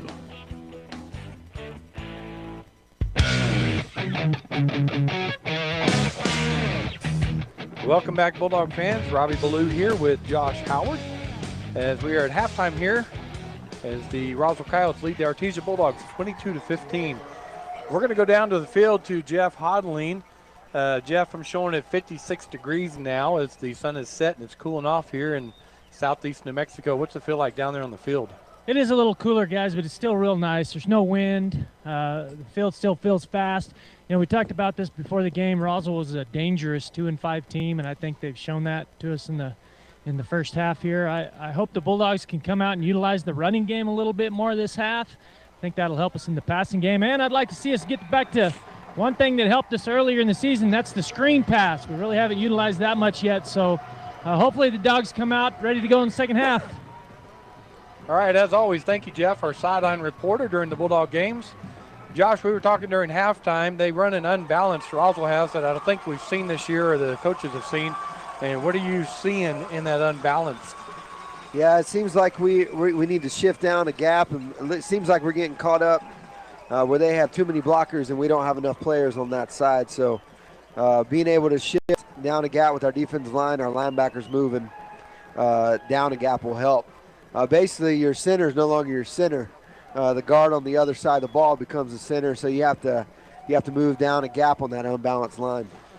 And what we mean by unbalanced is they will line up two wideouts on, let's say, the left. We'll have a slot on the left. They'll have a tight end on the left, and a Sanchez in the backfield with Areola, which only leaves a guard and a tackle on the right side of the center. And so the Bulldogs have got to shift and make that left guard the center, or act like he's the center. Yeah, and what happens is they're sending that guy in motion. They'll just toss it out there to him, and they got too many blockers out there for us to make a play on it. So just one of the adjustments we were talking about at halftime that we're going to look for the Bulldogs in the second half. Huge district matchup here tonight as the Bulldogs and the Coyotes are starting it off here tonight. Goddard played Alamogordo last night in other 4A, District 4A, 5A action. And Goddard defeated Alamogordo. So Goddard 1-0 in district, Alamogordo 0-1.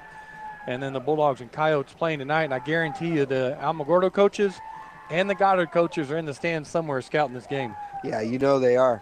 If not them, they sent somebody here to scout it. As a luxury that a head coach would have. But I would say this first possession for both teams is huge here in this third quarter. The Bulldogs need to make a stop and get the ball back to the offense. I feel like our offense got moving there in the second quarter. We're able to move the ball and get it in the end zone. So this is a huge possession to begin this third quarter. So we always talk about the third quarter is a coach's quarter because you come in with your game plan and you stick to your game plan and make a few adjustments as you can in that first half. And then you go in half at halftime and you make some either, I don't want to say major adjustments, but you can really make some good adjustments at halftime. Both teams can. So then you coach them up at halftime and then you come out and we call this the coach's quarters to see what the adjustments are. Yeah, usually as a coach, those first 15 plays are scripted, and then by second quarter you can throw those out the window and you pick the ones that are working. But yeah, at halftime you're able to get in there, especially with the longer halftime, and you can make some adjustments and be able to talk to your defensive and offensive players, and you can show them what's happening to them and make adjustments on that.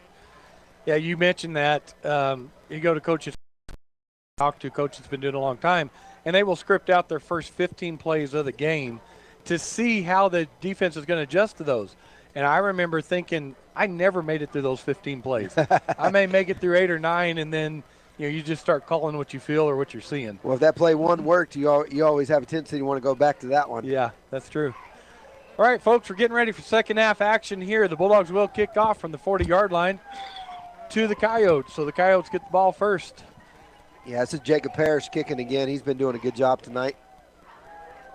Looks like, it's Mendoza back deep. We've got Estrada on our left side here, who's always dangerous. I don't know why we keep kicking it to him. He fair caught it that time. He did. So they kicked it to the right, and Estrada just made a fair catch at the 25-yard line. Yeah, he's very quick, very fast. Maybe we'll kick it to the other side and see what that guy can do. So it'll be first down and 10 for the Roswell Coyotes from their own 30-yard line. Ball is set up on the left hash. They'll break the huddle and come out with a tight end and slot to the left with a sniffer back on the left. Two wideouts to the right. Areola calls it. He runs speed option to the left. Pitch and Sanchez. Ball's on the ground. And the Bulldogs are there. And the Bulldogs got it. That is exactly what we needed on our defensive possession there. Riley Jarrett recovered the fumble, but really Diego Weston made the play. He pressured the quarterback. Good hit on him. He didn't get a clean toss, and the running back just fumbled, and Jarrett was able to pick it up. Wow, great turn of events here for the Bulldogs. Starts the second half as now it's the Bulldogs' ball. First down and 10 from the Coyote 20-yard line. Ball on the right hash. Bulldogs come out in the A formation, 2 slots and 2 wideouts on both sides as the head referee comes in, and they're talking about something. Looks like an equipment or tying a shoe for the Roswell Coyotes. Taylor, quarterback in the Bulldogs. Barrera is lined up in the backfield with him. Yeah, not to get off on anything, but the guy was trying to tie his shoes with gloves on. And being cold, that's a little difficult to do, so he had his teammate tie him for him. All right, so we'll line it back up. They get the whistle. Taylor calling the signals. Barrera moves to his right, now back to his left. Snap is back. Speed option for the Bulldogs. Taylor will keep it and be tackled for about a yard loss. Yeah, that we didn't block the defensive end. We're reading him, and he just came up and hit Nathan there on that play, and for a loss of yards. So it will be 2nd and 12 from the 22-yard line. Coyote territory, ball near the right hash. Bulldogs standard A formation. Taylor in the shotgun, Barrera to his left. Snap is back to him. He fakes it to Barrera, looking over the middle. And went in and out of the hands of Watson. Good defensive play by the Coyote, though. Yeah, the corner followed him all the way across and got a good hit on him. And linebacker was underneath, too, so he kind of had to throw it a little higher than he wanted to. And Watson was unable to make a catch. So that will bring up 3rd and 12 from the Coyote 22-yard line. Taylor looking to Coach Maupin for the play. Bulldogs break the huddle. Again, standard A formation, 2 slots and 2 wideouts on both sides. Taylor in the shotgun, Barrera to his left. Snap is back.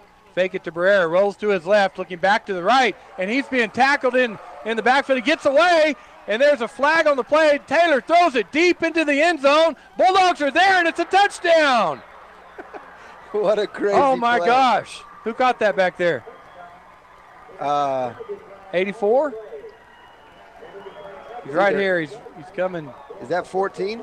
Is that maybe? Oh no! What was the call? The call was on the Bulldogs. Julian Rodriguez.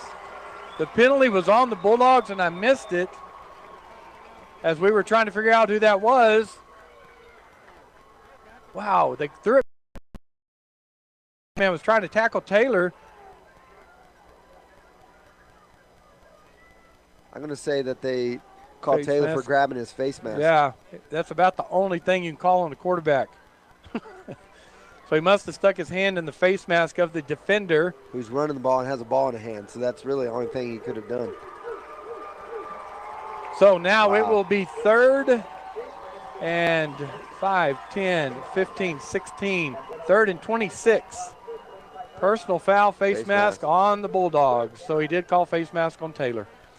So that erases the Bulldog touchdown, and it will be 3rd and 28 actually on the scoreboard. So they did the math for me. Well, they just marked it at the spot of the flag.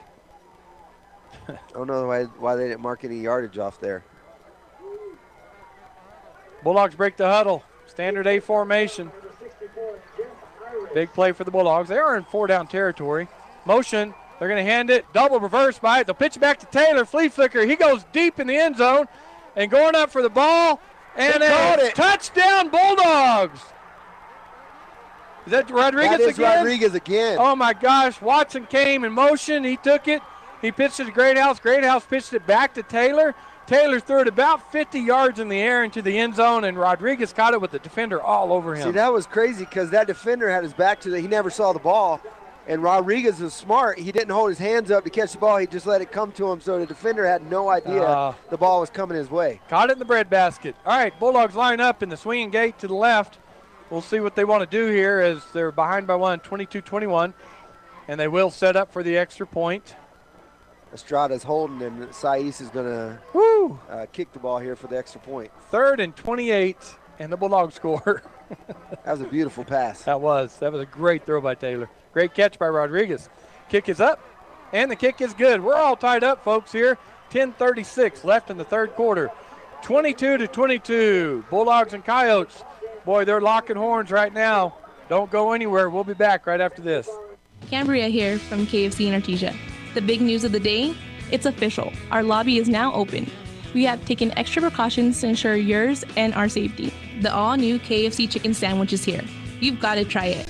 An extra crispy, hand-breaded chicken fillet placed on a buttery brioche bun, topped with pickles and your choice of classic or spicy mayonnaise. It's the best chicken sandwich ever, and it's only at your KFC in Artesia. The lobby is open. Come dine with us at your KFC Taco Bell in Artesia. All right, welcome back, Bulldog fans. Thank you for joining us tonight here in Woolbowl in Roswell, New Mexico.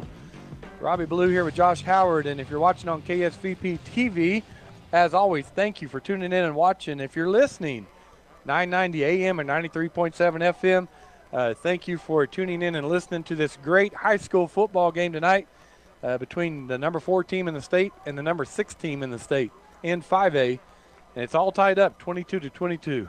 Yeah, as a Bulldog fan, that's exactly how you want to start this second half. You get a turnover, and then you get a touchdown to tie the game up. So that's exactly the way the coaches drew it up at halftime. Great job by the coaches there. All right, here comes the kick from the Bulldogs, and it will be this time to the left. The Coyote gets it. He's in the middle, and he's trying to pick some way in there. Bulldogs are there, and they're going to tackle him right at the 34-yard line. Yeah, they kicked away from Estrada there, and they kicked it over to Jerm Morel. So the Coyotes will take over, all tied up here, 22-22. 10:33 left here in the third quarter. It'll be 1st and 10 from the Coyote 29-yard line. And it's going to be unbalanced left for the Coyotes. Ariola calling the signals. Shotgun. Snap to him. He lands it to Sanchez up the middle. Bulldogs are there, but he just keeps dragging Bulldogs and picks up 9 yards. Yeah, we had some arms on him, but he was pumping his legs really good on that play and just basically drug us for 5 more yards. So lining up quickly are the Coyotes back in that unbalanced formation to the left. Ball on the left hash. Ariola in shotgun. Takes it, gives it again to Sanchez. He puts it on the ground. There's a fumble. There's a pile. We'll see who gets it. And the referees are giving it to the Bulldogs. Bulldogs recover. Another fumble. That's Jesse Armendariz. The ball was on the ground for a long time, and he came all the way from safety and just jumped on top of it. So it just wasn't a clean handoff. It hit Sanchez in the breadbasket and bounced away from there, and just, boy, that ball went on the ground, and the Bulldogs were all over it. Yeah, it looked like the quarterback put the ball on his shoulder pads, Yeah. which is never a good thing for a running back. I got in trouble with that for a few times. Got yelled at. Yeah. All right, so it's Bulldog ball. Roswell territory from the 40-yard line, right hash. Trips to the left for the Bulldogs. Twins to the right. Empty backfield for Taylor and shotgun. 3 down linemen to rush. Barrera goes in motion, gets it up the middle, makes one man miss, and gets tackled after a 6-yard gain. That's a nice variation there, wrinkle for the Bulldogs on a running play, just to toss it up to Barrera and him get quickly to the middle of the defense. Well, they do a good job of spreading them out, right? And Yes. it's basically a run play up the middle. Well, yeah, and they're spreading them out. Barrera's on the outside, and they're not adjusting quick enough to get back to the middle. Yeah. 2nd and 4 for the Bulldogs from the 34-yard line. Coyotes, A formation. Taylor and shotgun. Barrera to his right. Defense is showing blitz on this play, and They are. both A-gaps. Snap goes back to Taylor. He looks to throw. Blitz is coming. He rolls to his left. He gets outside of the rush. He throws over the middle and caught at the 14-yard line for the Bulldogs. It looked like that was Watson on that catch.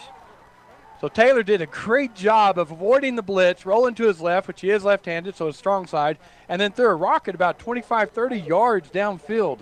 One thing about a running back is you have to step up and make blocks on those blitz, and Barrera stepped up. He got ran over, but he gave Taylor just enough time. All right, 1st down and 10 from the 15-yard line. Standard A formation for the Bulldogs.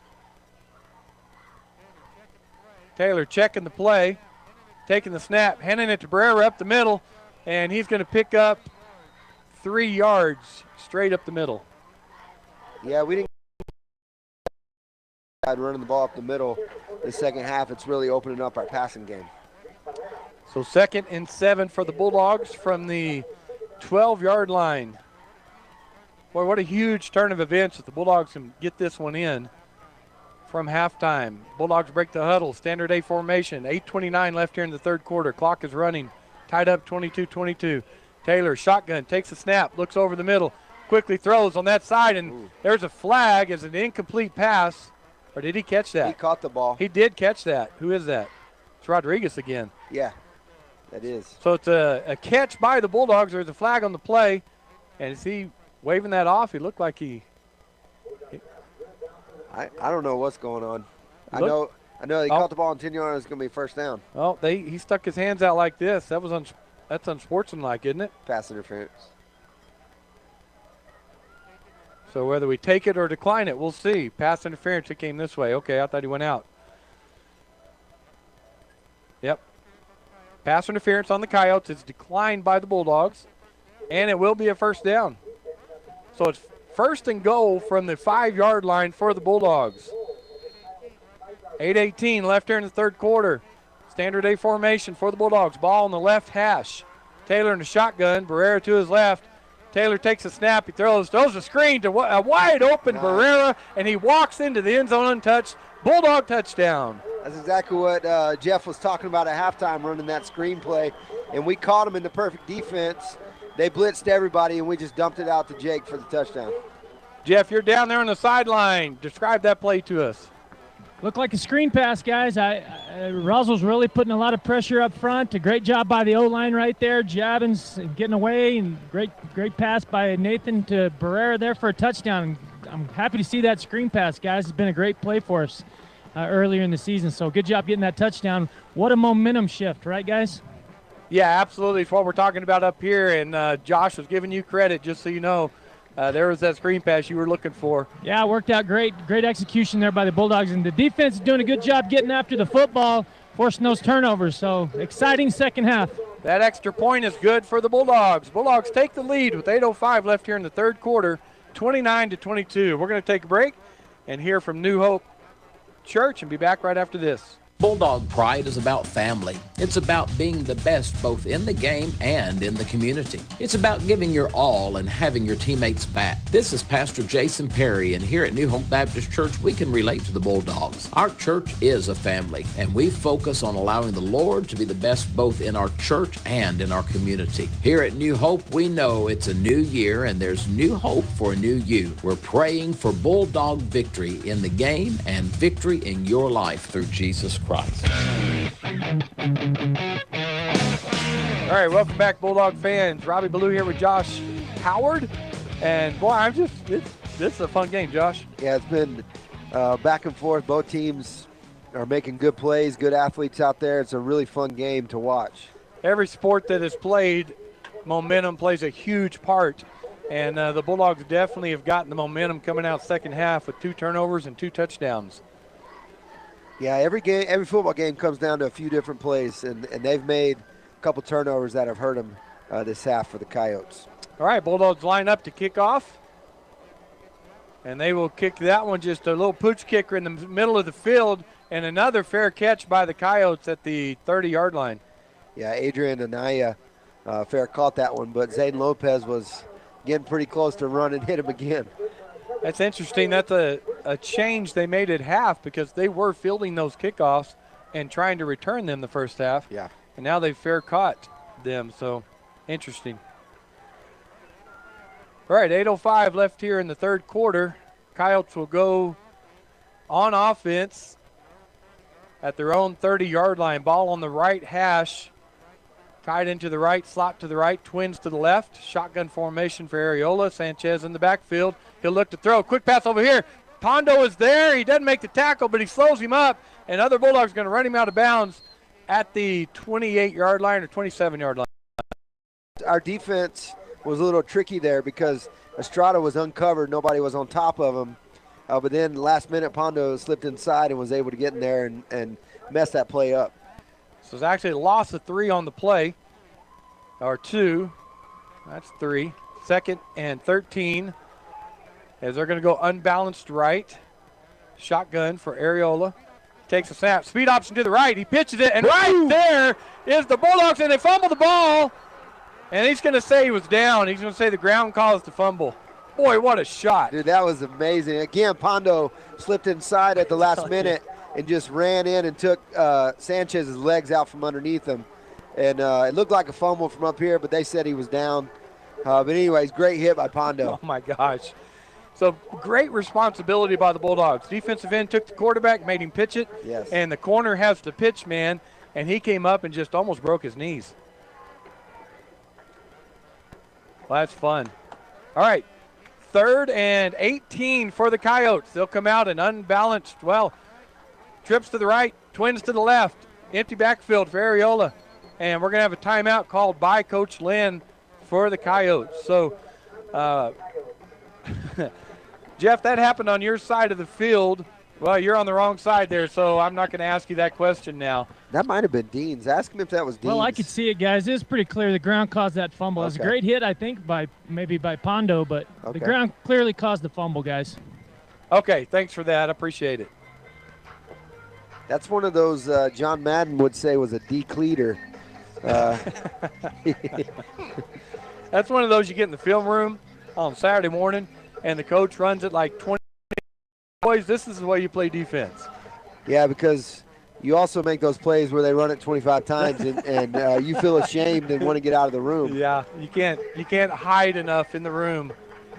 I think anybody who's played football and has been in a film room has been in those situations. But that was a great play there, great hit. Well, those times, and Coach Harvey, back then they had the reels of the film, and he had a button, and it would go forward and back, and he just pushed that button.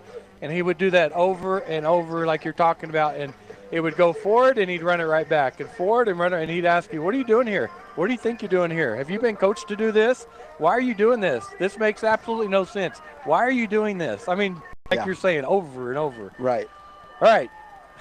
Good memory there. 3rd and 18. Trips to the right. Twins to the left for the Coyotes on their 22-yard line. Snap back to Areola. He's looking down to the right. He lofted down there and taking a spill and an incomplete pass. As we do the have Bulldogs a flag had on the play. good coverage, but, yeah, there is a flag on the play. It looked like two guys got mixed up and fell down, so we'll see what the call is here. Wow, 3rd and 18 is a big call.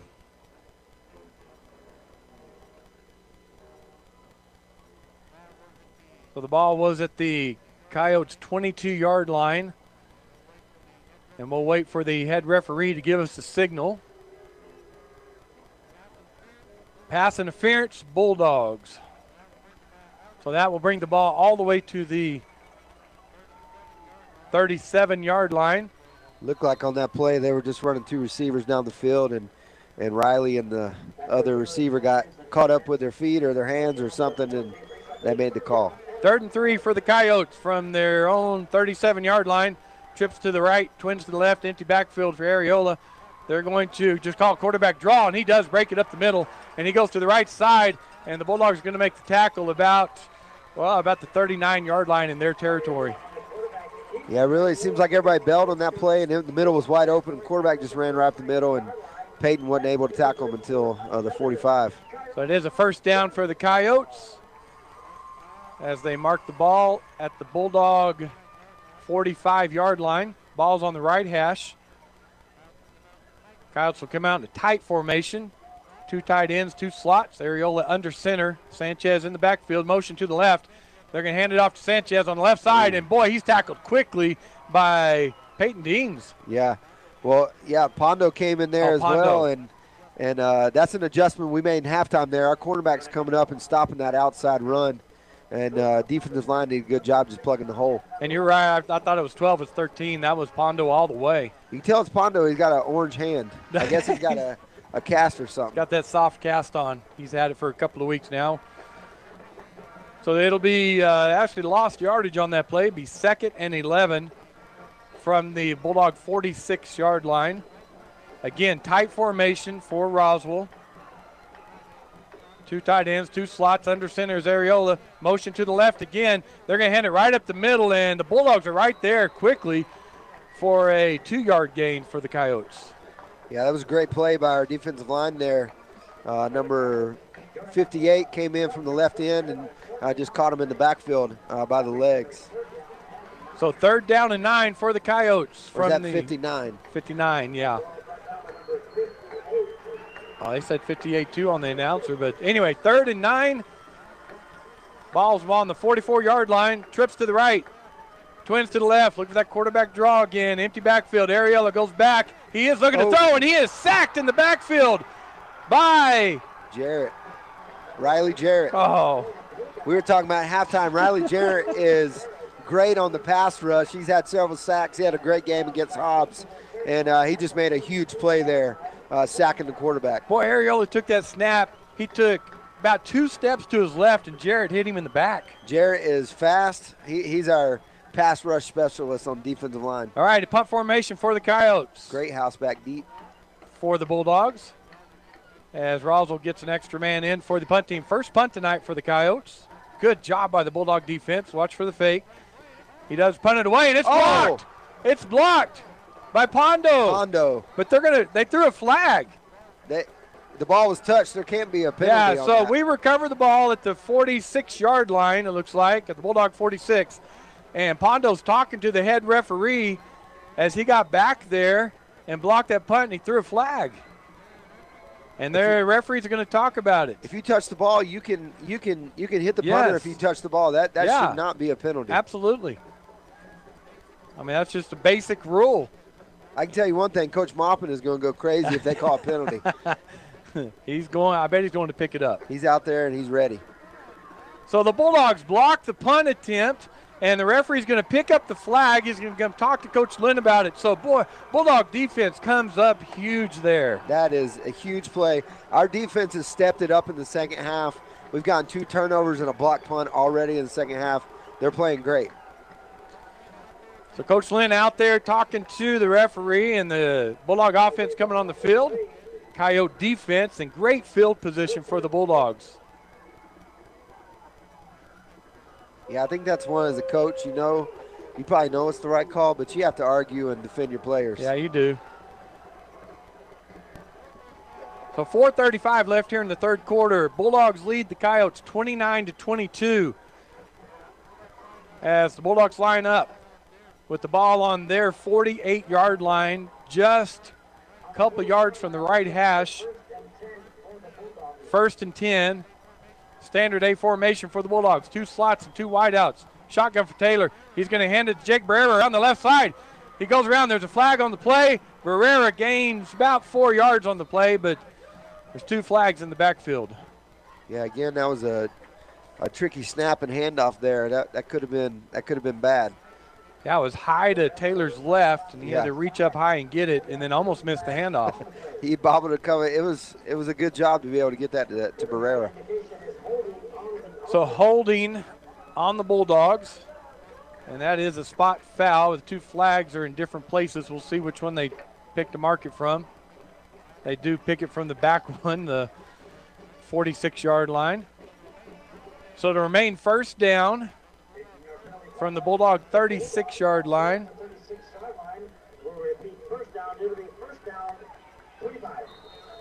First down and 25 for the Bulldogs. Bulldogs come out. 2 slots and 2 wideouts on both sides. Shotgun formation for Taylor. Barrera to his right in the backfield. He's going to hand it off to Barrera up the middle, and he breaks him back. 1 tackle. He makes another man miss and fights his way up for a good gain. Yeah, that could have been a direct snap. I don't think Taylor had that ball for very long. Barrera took it up the middle, got a good gain. It's going to be 2nd and 14 as Barrera gained 9 yards straight up the middle that time.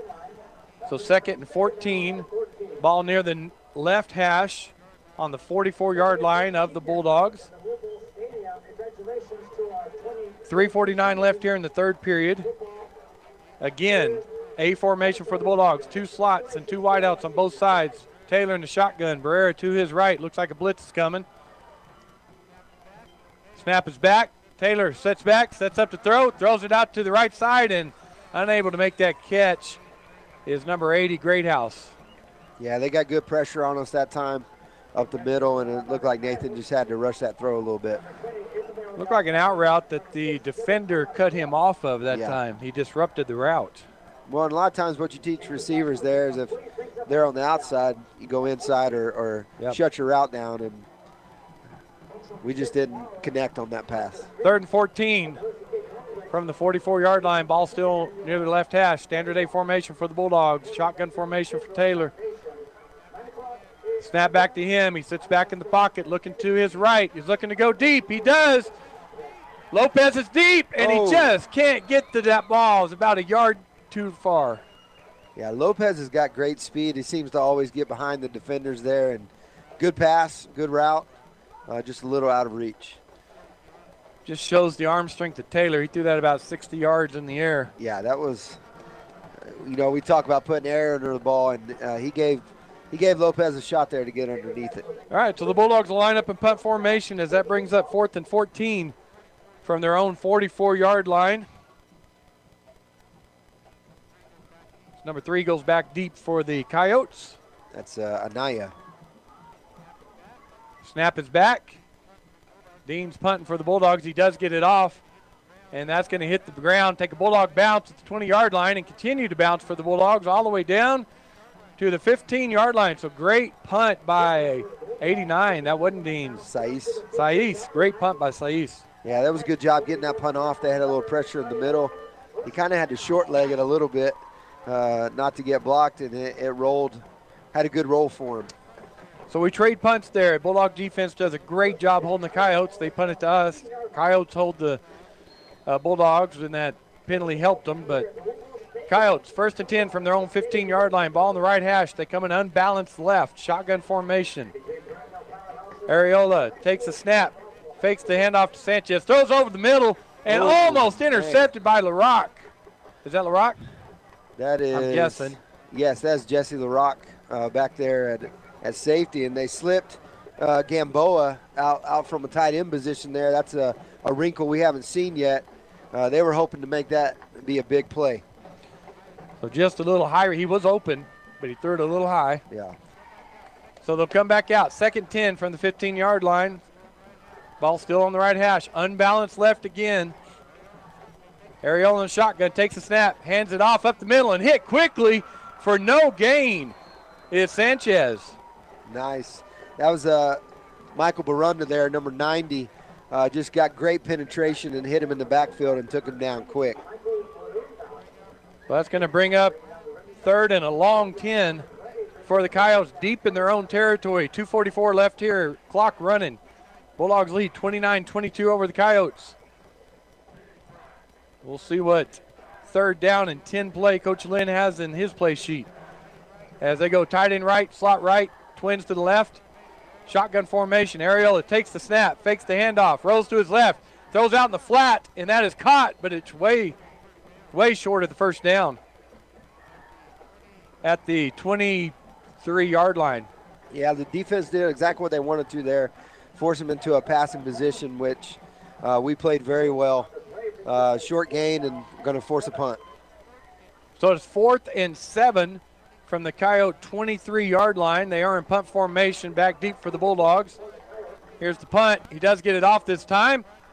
Nice punt. It's going to hit the ground, take a Coyote bounce, and boy, just roll past the 50, past the 45, and they'll let it roll till it stops right at the Bulldog 43-yard line. Our defense has done a great job this half. Great adjustments. They're making great stops on the run, force them into passing position. So our defense has really stepped it up in this 3rd period. So the Bulldog offense will get the ball again with 1:44 left here in the 3rd period. Up by 7, 29-22. They'll start on the right hash. The nose of the football on the 43-yard line on the Bulldogs side of the field.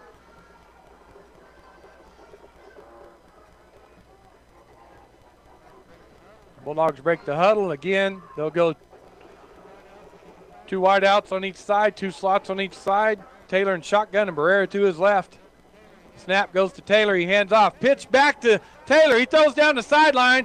Being held over here was number 19, and they're not going to call anything. Boy, he had jersey all the way down that sideline. Yeah, that was Caden Joy on that. He had the cornerback beat on that flea flicker play is what we he was trying to run past him, and I looked down there, and that corner had his jersey stretched from him. Well, and the great thing about Caden is he's 6'1", so he's a tall receiver, and yeah, he just couldn't go up to get the ball because of the holding. Not called, so no holding, right? Nope. 2nd and 10 from the Bulldog 43. Bulldogs will come out, trips left. Wide receiver on the right. Taylor in shotgun. He'll take the snap. He'll look to his left. He'll throw over the middle and almost intercepted by number 6 for the Coyotes, but it falls incomplete. Yeah, that was Kelvin Alcaron on the defense there, but it looked like just behind him a little bit, so the linebacker was able to get a hand on it. Yeah, no pressure on Taylor. If he'd waited another couple of seconds, we would have broke behind or away from him. Yeah. So 3rd and 10 for the Bulldogs from their own 43. 1:32 left here in the third quarter. Bulldogs again come out in standard A formation. We'll see what Coach Maupin has for a 3rd and 10 call. Taylor in the shotgun. Barrera lined up to his right, now to his left. Taylor takes the snap. It's going to be a draw play to Barrera. It's wide open for him. There's a flag on the play as Barrera picks up about 5 yards before he's tackled.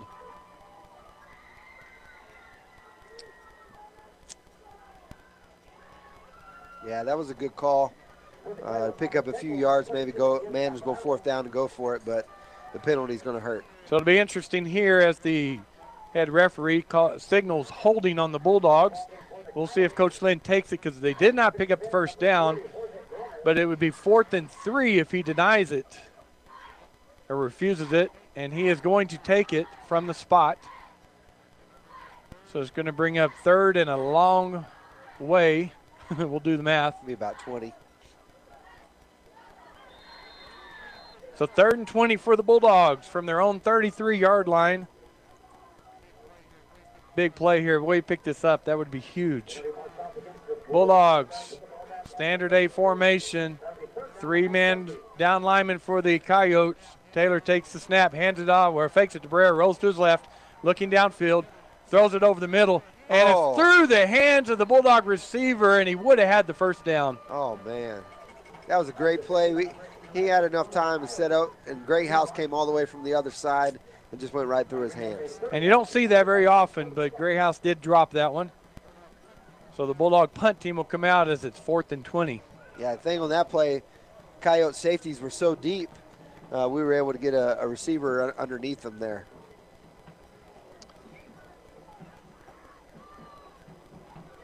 Who's back to punt for us? Peyton Deans. Yeah, this time it's Peyton Deans back to punt. Snap is back. It's a good one. He does get the punt off. And it's going to hit the ground and roll from the 40-yard line to the 30 to the 25. And the Bulldogs will let it go all the way down to the 21-yard line. So good punt by Peyton Deans. Peyton went down to the ground, but the head referee shook his head at him like, no, they didn't hit you. Yeah, that was Anaya back deep for the Coyotes there. And short kick, and he just let it roll. So it took a huge Bulldog bounce as it rolled about 20 yards. So the Coyotes will take over 1st and 10 from their own 22-yard line. Ball's on the left hash. 1:02 left here in the third period. Bulldogs lead 29-22.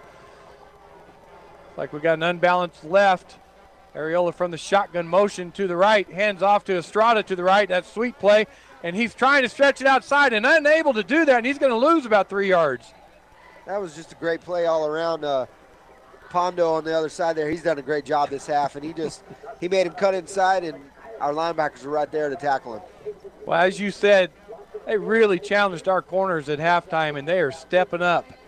The defense is all of them, but we keep saying Pondo's name. So it'll be 2nd and 13 from the Coyote 19-yard line. Unbalanced left again for the Coyotes. Snap back to Ariel. A quick throw over the middle and incomplete. He caught it, but they caught it. They said it hit the ground first. And who was that? Is that 18? Yes. Is that Molina? Yes. So it was thrown right in front of him. He dove forward. One of the adjustments we made this half is Pondo's going to the wide side of the field and put Riley on the back. So Pondo does a really good job on those run stops. All right, 3rd and 13 for the Coyotes from their own 19-yard line. They'll come trips to the left, twins to the right. Empty backfield for Ariola and shotgun. He takes a snap. He's looking past. Quarterback draw, and he's coming to his left. Bulldogs are trying to stretch it out, And they do stretch it out, and he goes down at the 25-yard line. He went down a little awkward there. Yeah, he did, as he was trying to cut back, and his feet kind of got caught up. Yeah, Ariola's limping there, trying to go back to the huddle. So that will bring up a 4th and 7 for the Coyotes from their own 25-yard line. Boy, we're just trading punts this second half after the Bulldogs scored 2 touchdowns. We're seeing our 4th straight punt. Which the Coyotes, they didn't punt once in the first half, did they? No. Snap is back, punt is away. Back deep for the Bulldogs is Barrera. He's going to take it. He's going to try to go up the middle and tackled quickly at the Coyote 49-yard line is Barrera, and that will be the end of the third quarter. Artesia Bulldogs leading the Roswell Coyotes 29-22. We'll be back after this for fourth quarter action. Artesia Plumbing and Heating is your authorized Carrier air conditioning dealer. Home owned and operated for over 41 years. Artesia Plumbing and Heating installs residential, commercial, and industrial air conditioners. Artesia Plumbing and Heating handles your plumbing, heating, and air conditioning needs, including the conversion of evaporative coolers to refrigerated air systems. Cut cooling costs with high-efficiency Carrier unit. Artesia Plumbing and Heating is a proud supporter of the Artesia Bulldogs and Lady Dogs and wishes them the very best in this sports season. Artesia Plumbing and Heating, 746-3712.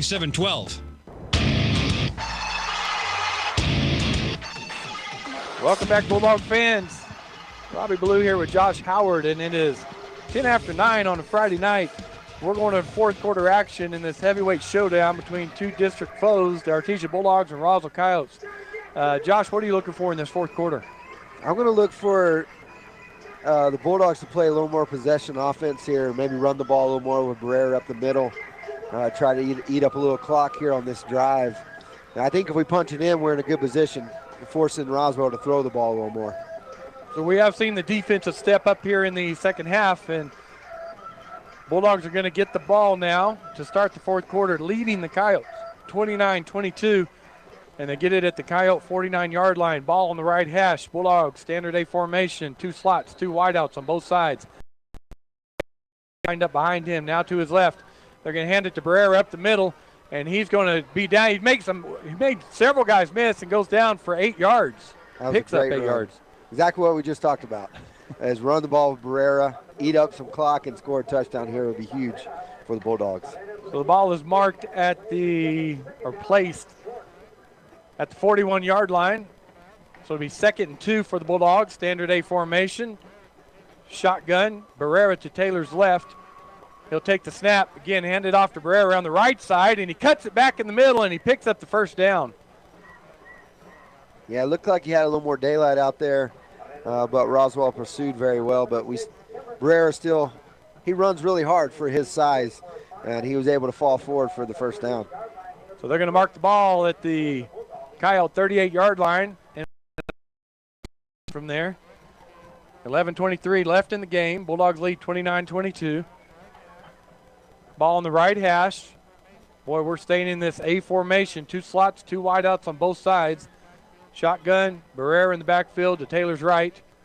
Snap to him, fake it, quickly thrown out to the right. It's a slip screen for the Bulldogs, and he is fighting off the Coyotes and picking up yards over there and picks up about 5. Yeah, as a coach, that's just an extension of a run play there. Getting the ball out quick to your athlete Greathouse on the outside there. And he did a good job getting about 5 yards. Good job by the receivers out in front of him blocking. Yes.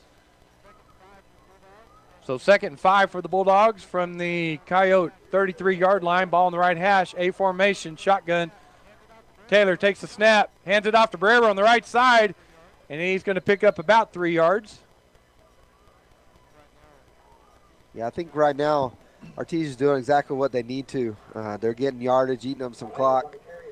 Getting Barrera some touches there in the backfield. It's interesting what they're doing. They're lining Barrera up behind Taylor, and at the last second he moves left or right. They don't want to give that away. Yeah, I think that confuses the defense. They get set up and think he's on one side. You put him on the other side, and they don't know where he's running the ball. All right, 3rd and 2 for the Bulldogs from the 30-yard line of the Coyotes. Standard A formation. Shotgun for Taylor. He looks over to the sideline. Coach Maupin's looking at the defense.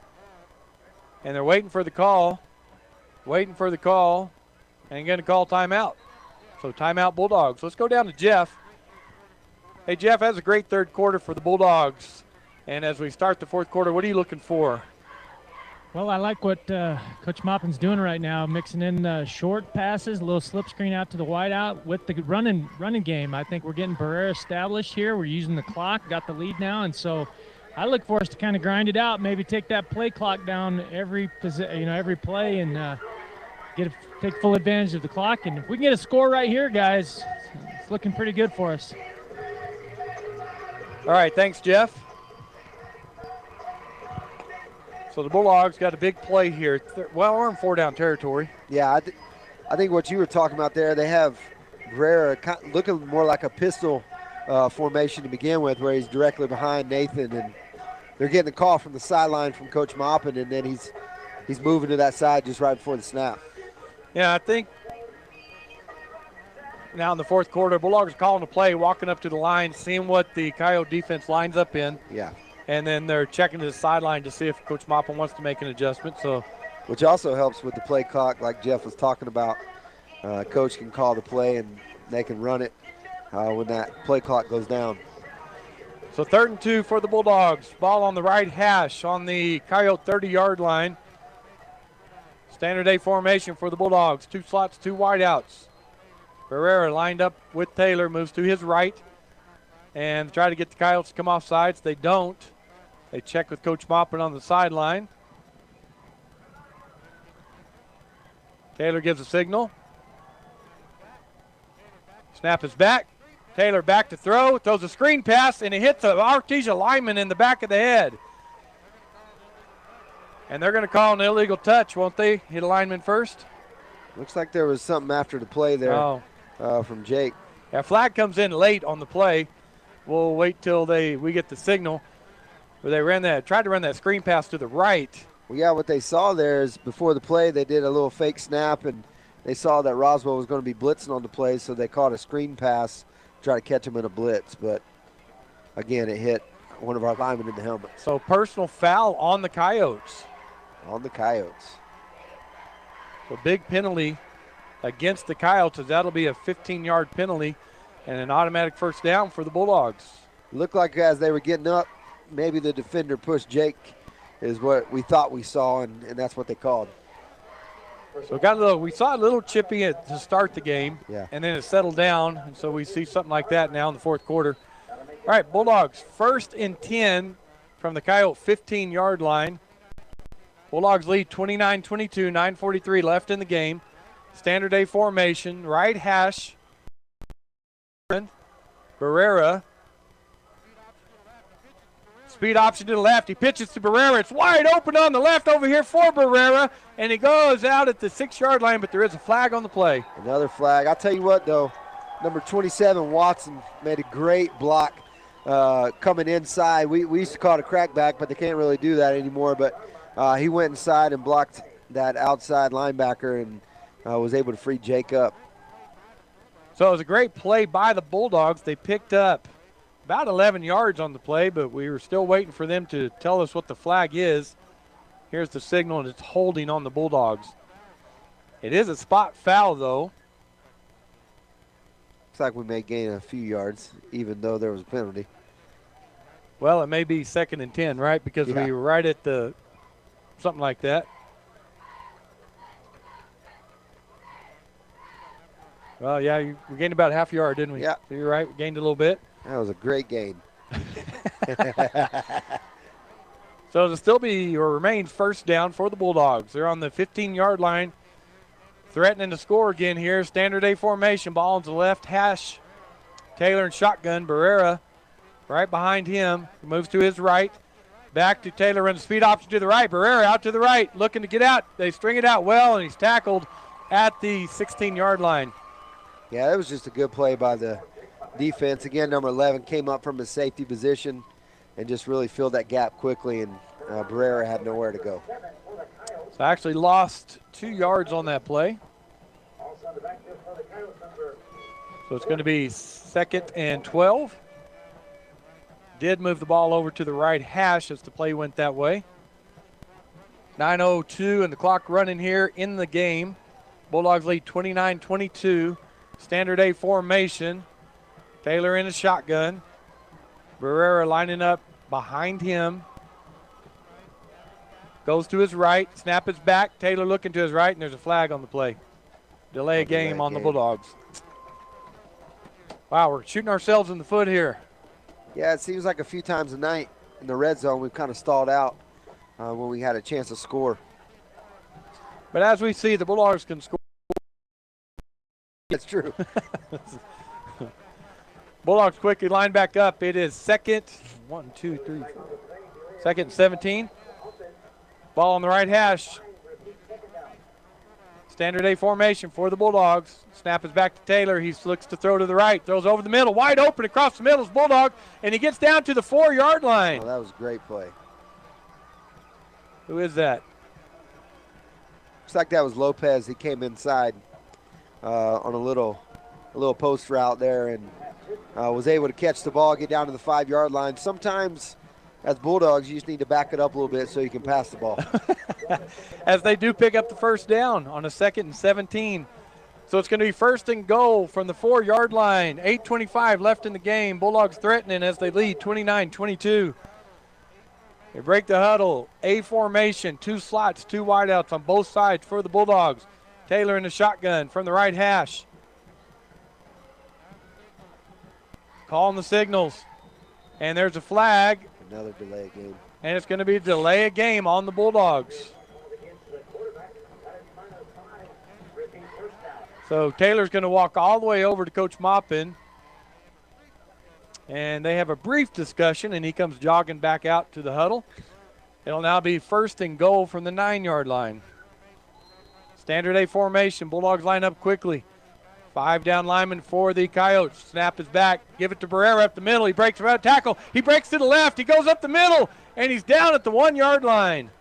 What a great run by Barrera there. He made something out of nothing there. Was able to break a few tackles and fought his way all the way down to the 1 or 2 yard line. I did mark him down at the 2. So it's going to be second and goal from the 2-yard line for the Bulldogs. Clock's running with 7:36 left in the game. Bulldogs lead right now 29-22, but they are threatening. It's interesting we're not. Oh, we did go to the heavy package. We go to the Rhino package. Dean's at quarterback, shotgun formation. He takes a snap. He looks for a gap up the middle, ducks his head, and I haven't seen a signal yet. Well, he lost the ball. Oh, did he? Yeah.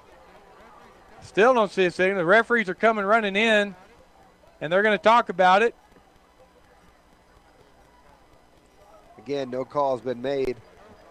Oh, they're talking it over. I don't know what's going on here. The Coyotes are signaling their ball. And what is going on? They got to make a call. What are they doing? We still haven't seen a call.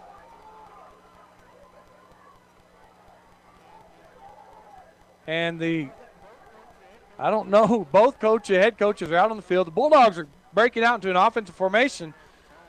Number 11 has the ball all the way across the field. I can't tell you, folks, because there's no ball on the field. I don't know where it's marked. I mean, it looks like it'd be about the 1-yard line where the Bulldogs. Number 11 has the ball. Yeah. Oh, number 11 ran it all the way down the field like he had a touchdown. Yeah. And so everybody's waiting on the ball to come back. And it is Bulldog football, so no turnover. 6:55 left here. And it is third and goal from the 1-yard line as the Bulldogs remain in the heavy package. They got a wide out on the right, wide out on the left. 2 blocking backs in front of Dean in the shotgun. Dean will take the snap, and he lowers his head and walks into the end zone. Bulldog touchdown, but there's a flag on the play.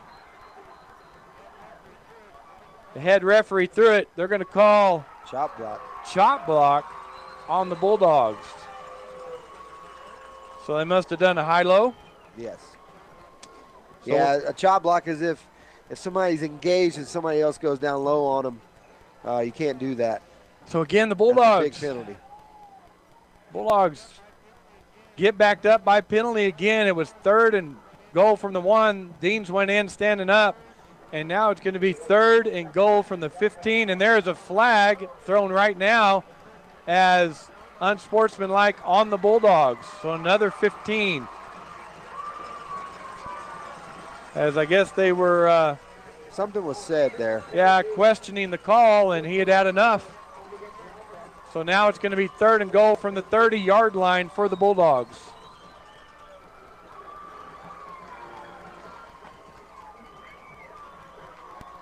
I think we'd bring the regular offense back out now. Yeah, I would say so. Not the heavy or rhino package.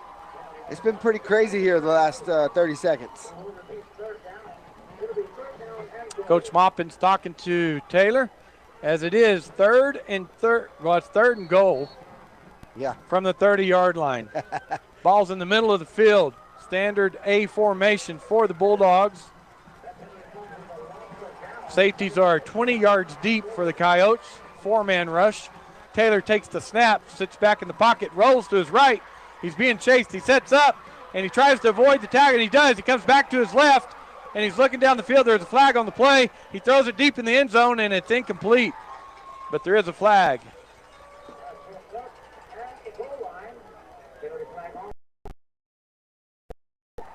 It's just got crazy right here. Yeah, coaches on the field, flags on the field. And the block in the back on the Bulldogs. There's a lot going on. Or holding, sorry, it's a holding call. I thought he came out, but. So he's asking Coach Lynn what he wants to do. If he accepts it, it pushes the Bulldogs back further. But if he doesn't, it'll be 4th and 30 or 4th and goal from the 30. So if he declines this, which, no. He's going to take the penalty. He is going to take the penalty. He's going to give us 2 plays. So holding call on the Bulldogs. It is a spot foul. They're going to mark it off from the 41-yard line. Oh, my gosh. We just went from 1st and goal at the 2 to 3rd and goal from the 50. So they will set the ball actually in Bulldog territory at the 49-yard line. So it's 3rd and 51, 3rd and goal from the 51. Yes. As the safeties are back at the 10-yard line for the Coyotes. We got 2 plays here. Yeah, if we gain, just want to pick up a little bit of yardage here, give us a good shot to get in the end zone. Standard A formation, ball near the left hash. Taylor takes the snap. He looks to his right. He's going to step. He's going to get sacked at the 42-yard line, and boy, they hit him low, and it doesn't look like he's getting up real quick. He's still down. He is getting up. But he is hurt a little bit. As Coach Lynn runs out to stop the clock. It's getting pretty intense here. It is. Getting really heated down there. As the Bulldogs will bring out the punt team, as it is now 4th down and 57. I don't think I've ever made that call. 4th and goal, and we're punting. From our own 42-yard line. Snap is back. Punt is away. It will hit at the 35-yard line and bounce and take a Bulldog roll and go all the way down to the 15-yard line. So another great punt. That was a great punt. Peyton Deems punted that one. Peyton punted that one. He's gotten that roll all night tonight. That was just a great punt getting it out of there.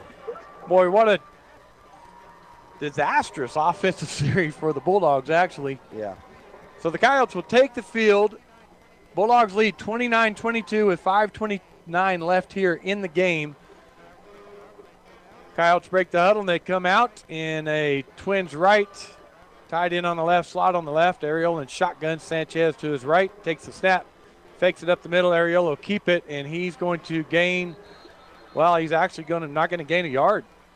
That was just a great play. Riley Jarrett got up into the backfield, took out a couple blockers, then our linebackers filled and took Areola down. So it's good discipline by the Bulldogs there as they faked to Sanchez going left, and he kept it going back right. Yes. So that'll bring up 2nd and 10. 2nd and 10 for the Coyotes. Ball is near the left hash.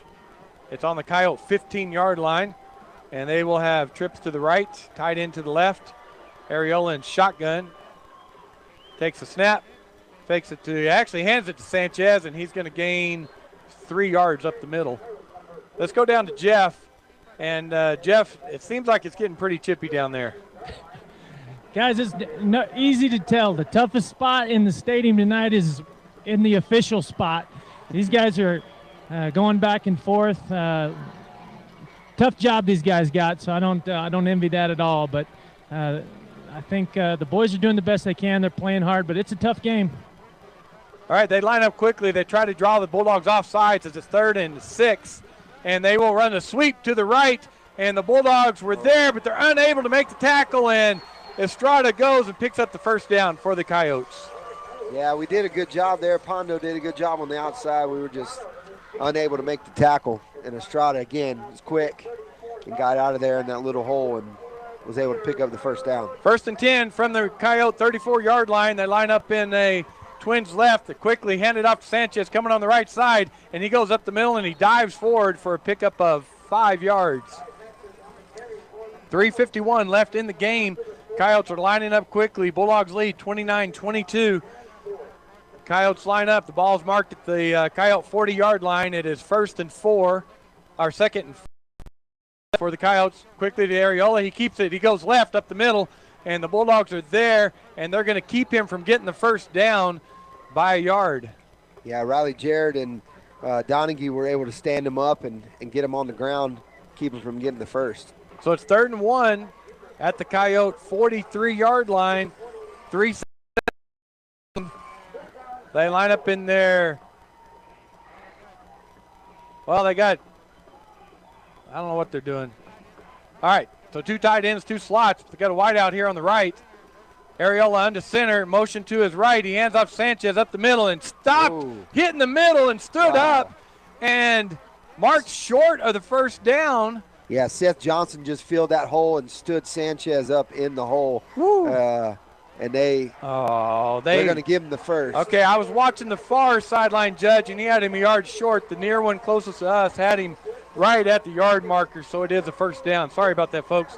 I was watching the one across the field from us. Great tackle by Johnson on that play. So 1st and 10, 2:46 left here in the game. Clock is running. Bulldogs up by 7, 29-22. Again, 2 tight ends, 2 slots. Areola under center for the Coyotes. Motion to the right. He fakes the sweep. He's going to throw it deep. And Estrada stops and makes the catch at the Bulldog 36-yard line. Yeah, we're playing press coverage on Estrada there with that corner, and he just got past Riley and sat right down in that hole. All right, 1st and 10 from the line. Areola in shotgun, Twins left. Fakes it to hand up the middle. He keeps it. The Bulldogs are there, and he is sacked in the background. Oh, my gosh. Goodness. Oh, they had him wrapped up, and right as the whistle blew, LaRock came in and put a hit on him, and the flags came in. That's right at the end of the play. Yeah. That's tough. Because everybody's playing with the motion out there. It's tough to see that called. I mean, Areola is fighting for yards. They had him wrapped up, and the whistle blew when LaRock came up there, and it is a personal foul on the Bulldogs, which will mark off 15 yards. 2:18 left here in the game. Bulldogs lead 29-22. And it's going to be 1st and 2, as it wasn't in the 1st and 3. As it wasn't enough for the first down. Coyotes break the huddle, ball near the right hash, 27-yard line in Bulldog territory. Heavy left for the Coyotes. Twins to the right. Areola checking the sideline. Shotgun formation, takes the snap. He keeps it. He's going up the middle. Bulldogs are there, and they do stand him up after maybe a yard or 2 gain. Ball came out, but the whistle had already blown on that play. So it's going to be, well, I'm not going to say it. 2:03, clock is running.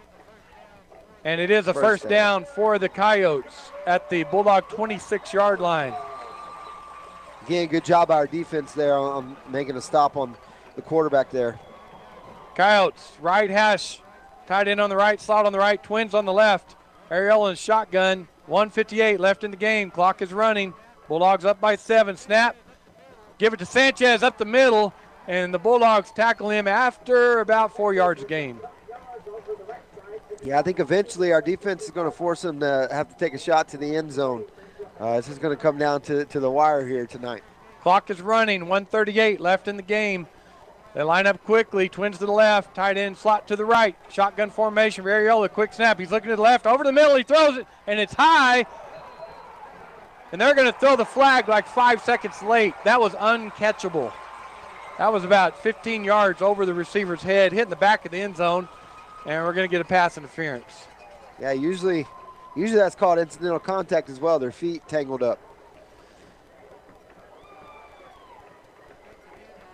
So they faked the handoff and brought the receiver over the middle, looking to hit him. And yeah, it seems like all night they're trying to hit Estrada over the middle on the outside. He's their main target as far as receiver goes. The 1:27 left here in the game. Bulldogs lead 29-22.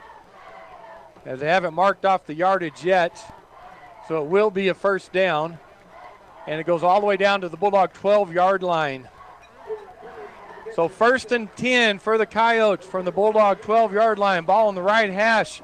Coyotes line up in their heavy formation. 2 tight ends, 2 slot backs. Ariola under center. Sanchez motion left. Ariola keeps it going to his right. Bulldogs are there, and they make the tackle. They got the ball out. Got the ball out. They're going to say he was down again. Oh, my word. So they did make the tackle at the 8-yard line, and there's going to be a timeout called, or at least they're stopping the clock. Did Lynn call timeout? I think it was an injury. No, he's starting the clock back up. 1:11, clock is running. Ball is on the Bulldog 9-yard line. Man, Second. that looked like the ball was out on that play. Yeah, they can pick up a first down as it's 2nd and tight formation for the Coyotes. Under center is Ariola. Motion. He hands it off to the motion back. Sweep to the left. He gets around the corner, the 5-yard line. And There's a flag on the play. Crosses, and they're going to say he's out of bounds at the 3-yard line. But as Josh said, there is a flag on the play. 44 seconds left in the game. Bulldogs lead 29-22. Yeah, they've been running inside, and then they ran that jet sweep outside, and Pondo got sucked inside on that play. And it is. Looks like he might have got it held. It is holding on the Coyotes. That is a spot foul. It was 2nd and 7, so now it's going to be marked at the Bulldog 20-yard line. That's a huge penalty, especially for Roswell. Now they're gonna have to take a couple shots passing the ball to get in the end zone. 44 seconds left in the game. Bulldogs lead 29-22. Ball on the Bulldog 20-yard line. Coyotes on the left hash. Coyotes come out, trips right. Twins left. Watch out for that quarterback draw. And over the middle, we have no safety. LaRock now will go to safety. Snapped it. LaRock, Ariel, he looks to the left, and he's caught in the touchdown, wide open. Touchdown, Coyotes.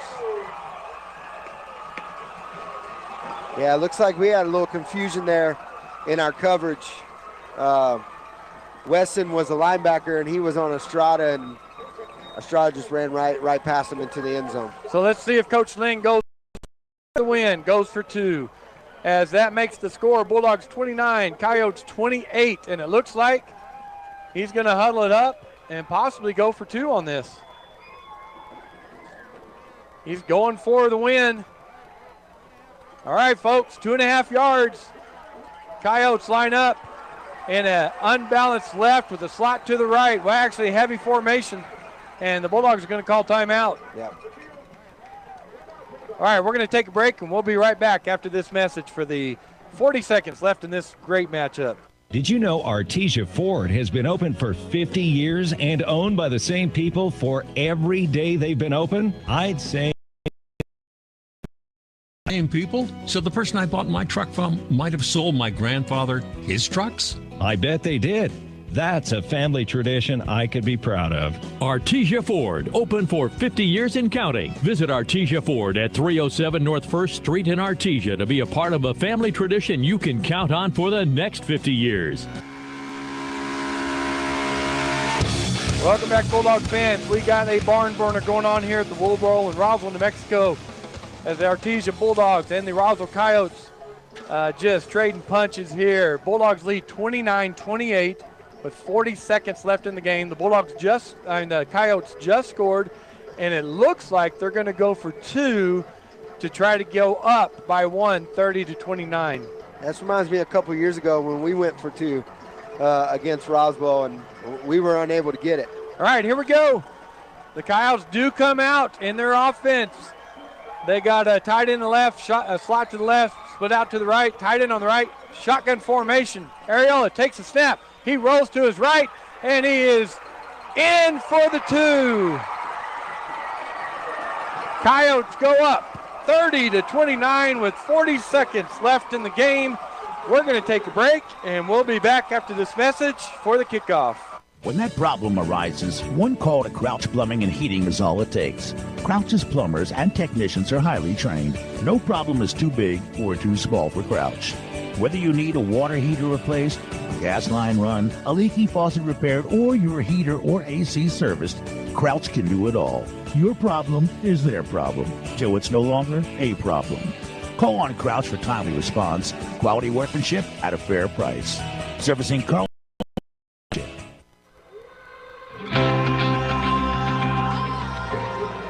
We're going to go down to Jeff Hodling. Jeff, you were right there on that touchdown pass. What did you see on that? Well, that looked like a play they've been running all night, guys. I think quarterback counter. They just got the edge. Quarterback made a great play, dove into the end zone right there. That's pretty discouraging for the Bulldogs to be in the situation we were in earlier and then find ourselves now in this spot. So disappointed a little bit for the guys, but want to finish strong here. All right, so the Roswell Coyotes line up to kick it off at the 40-yard line. We'll see if they just do their punch kick, which they've been doing all night long. Estrada's been fielding that. And the Bulldogs should have, if they do that, good field position to try to do something here. So here we go, folks. 40 seconds left. Coyotes lead the Bulldogs 30-29. And here's the kick. They will kick it deep this time. And we will run the starburst. Oh, he's got it on the outside. We got the sideline on the left side over here is Watson, and he's pushed out of bounds about the 50. Watson.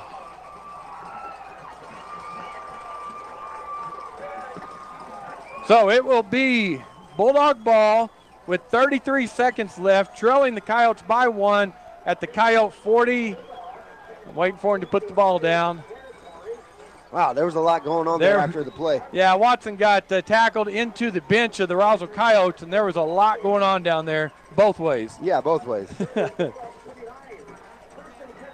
1st and 10 for the Bulldogs, and then as soon as they spot a ball on the field, I'll tell you where it is. I think it's going to be the 49-yard line, but we'll see. They don't get in a hurry, do they? No, it's going to be on the Bulldog 48. Boy, they got him out before I thought. So anyway, 33 seconds left. Bulldogs, standard A formation. Ball on the left hash. Taylor in the shotgun. Boy, the safeties are deep for the Coyotes. Taylor fakes to Barrera, rolls to his right. He's looking back. He's throwing backside. Wide open's Rodriguez, and unable to make the catch is Rodriguez.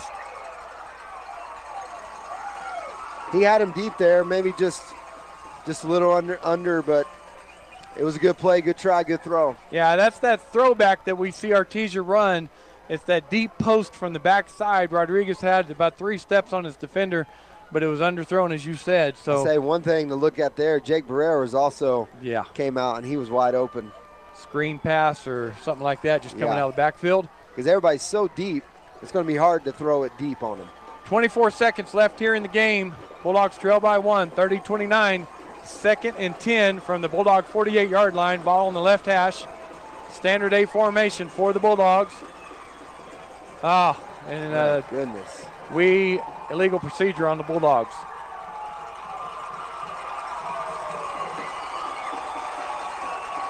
So that'll back them up 5. Well, they're definitely playing a prevent defense here. Yes, their safeties are 20, 25 yards deep. Nothing getting behind them. The linebackers are backing up a little bit too, about 6, 7, 8 yards deep. All right, standard A formation. Ball on the 43-yard line for the Bulldogs. Snap goes back to Taylor. He sits back in the pocket. He throws to the right side. Open over there and caught and out of bounds is the Bulldog at the Coyote 39-yard line. 17 seconds left in the game. That will stop the clock. Yeah, I'm wondering what is our field goal range with our kicker? Yeah, I don't know. That's a good question. Because there's no wind that's going to affect it. All right, Bulldogs line up quickly. Standard A formation. Ball on the right hash on the Coyote 39-yard line. 1st and 10. Taylor takes the snap, looks to his right. He's going to throw an out route over there. Caught and out of bounds. The defender threw him out of bounds and he gained 8 yards. It was like he caught it inbounds, and we were helped out there by throwing him out. 10 seconds left in the game. I'm not going to be able to talk after this game, Josh.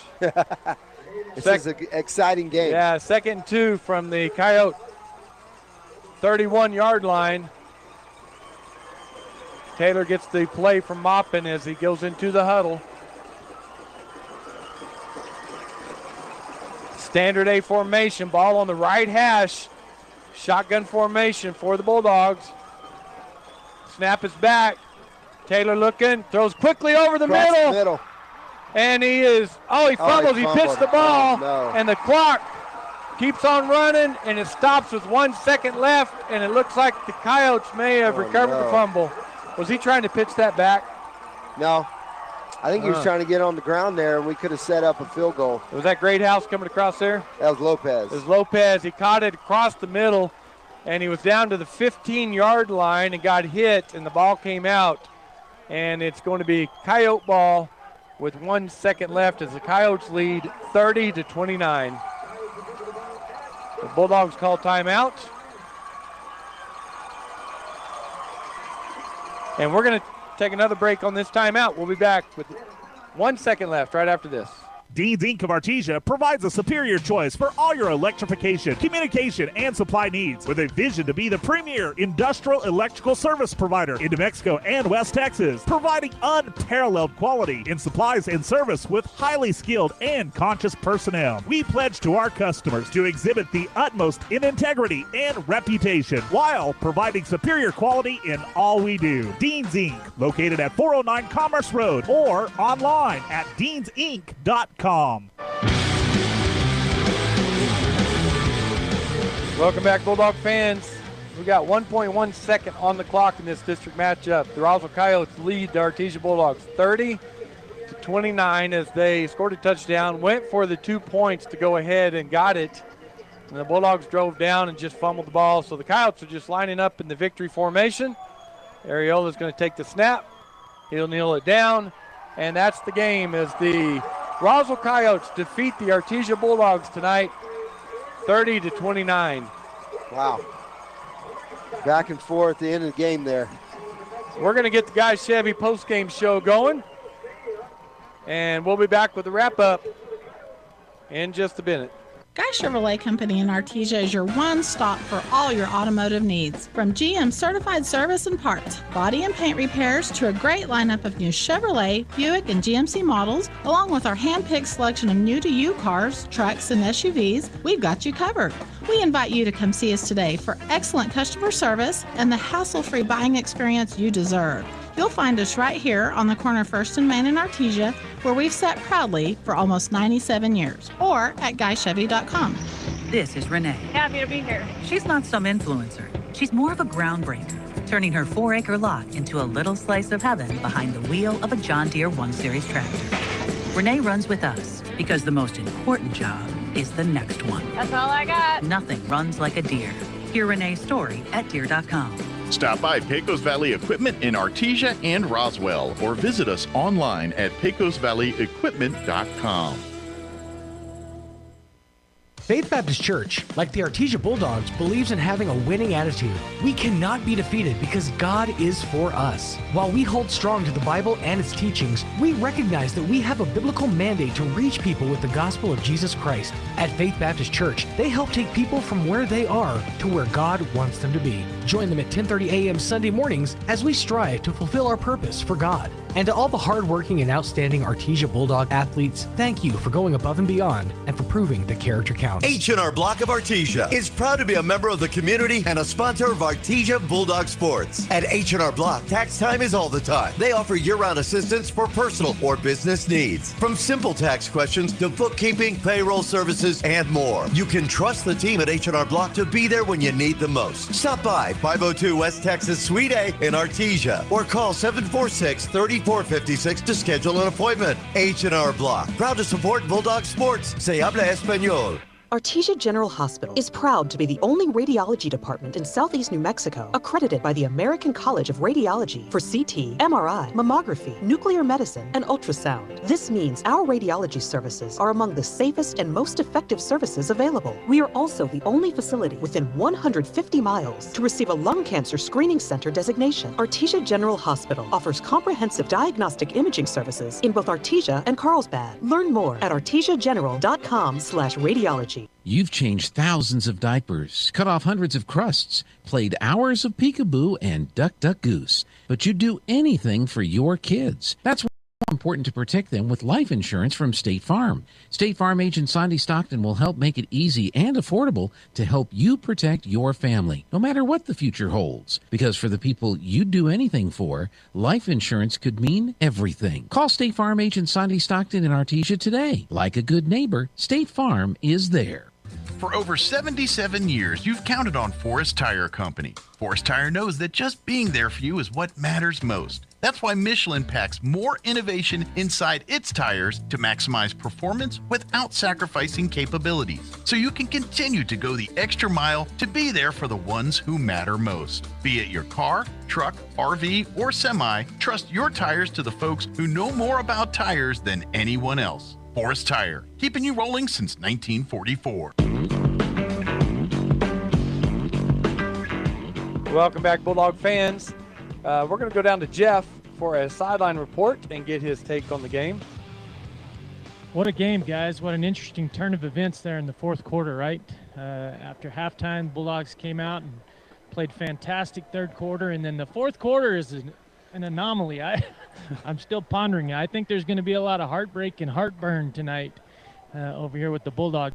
I guarantee one thing, guys, is that Coach Maupin and our boys are going to go home. They're going to watch the film. They're going to learn from it. They're going to get better, and they'll be ready to play next week. And by no stretch are these guys out of it or anything. I think they're going to come back and play really hard next week. I feel bad for them tonight. It's a tough loss, but sometimes things unfold this way, and it's disappointing, but it is what it is. So I was wondering what he saw on that chop block there on that 3rd and 1. So, Jeff, Josh is wondering, we had 3rd and goal from the 1-yard line down there, and they called a chop block. Were you able to see that? You know, I wasn't. Guys, I'll be honest with you. I thought the play before that was probably a fumble. When Deans tried to cross the goal line and they called it down, they blew the whistle. And I don't know what happened after that. I think it just kind of went south.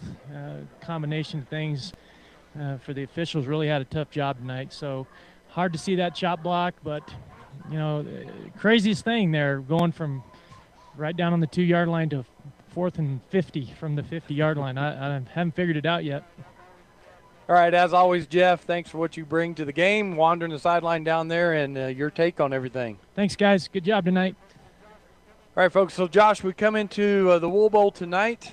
Bulldogs ranked 4th, Coyotes ranked 6th. What's your takeaway tonight?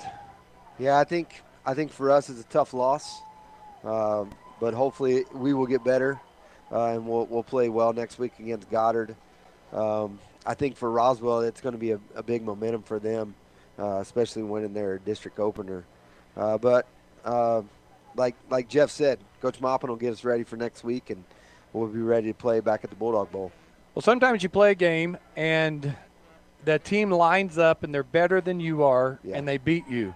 And sometimes you play a game and you make just enough mistakes and allow the other team to be successful enough to win.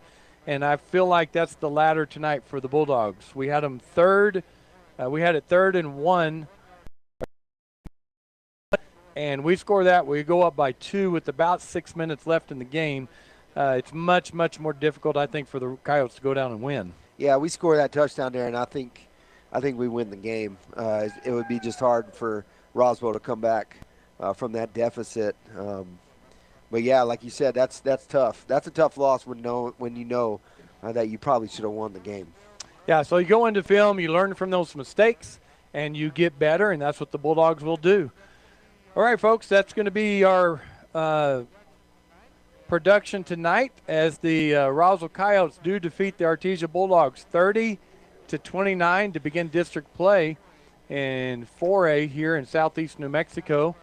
On behalf of Gene Dow, our producer, our camera personnel, Josh Howard, Jeff Hodling, this is Robbie Ballou. Thank you so much for watching or listening tonight here on KSVP TV or 990 AM or 93.7 FM, where all things Bulldogs happen because Gene Dow is just amazing. So we're going to sign off now. And once again, thanks for listening. And as always, it's great to be a Bulldog.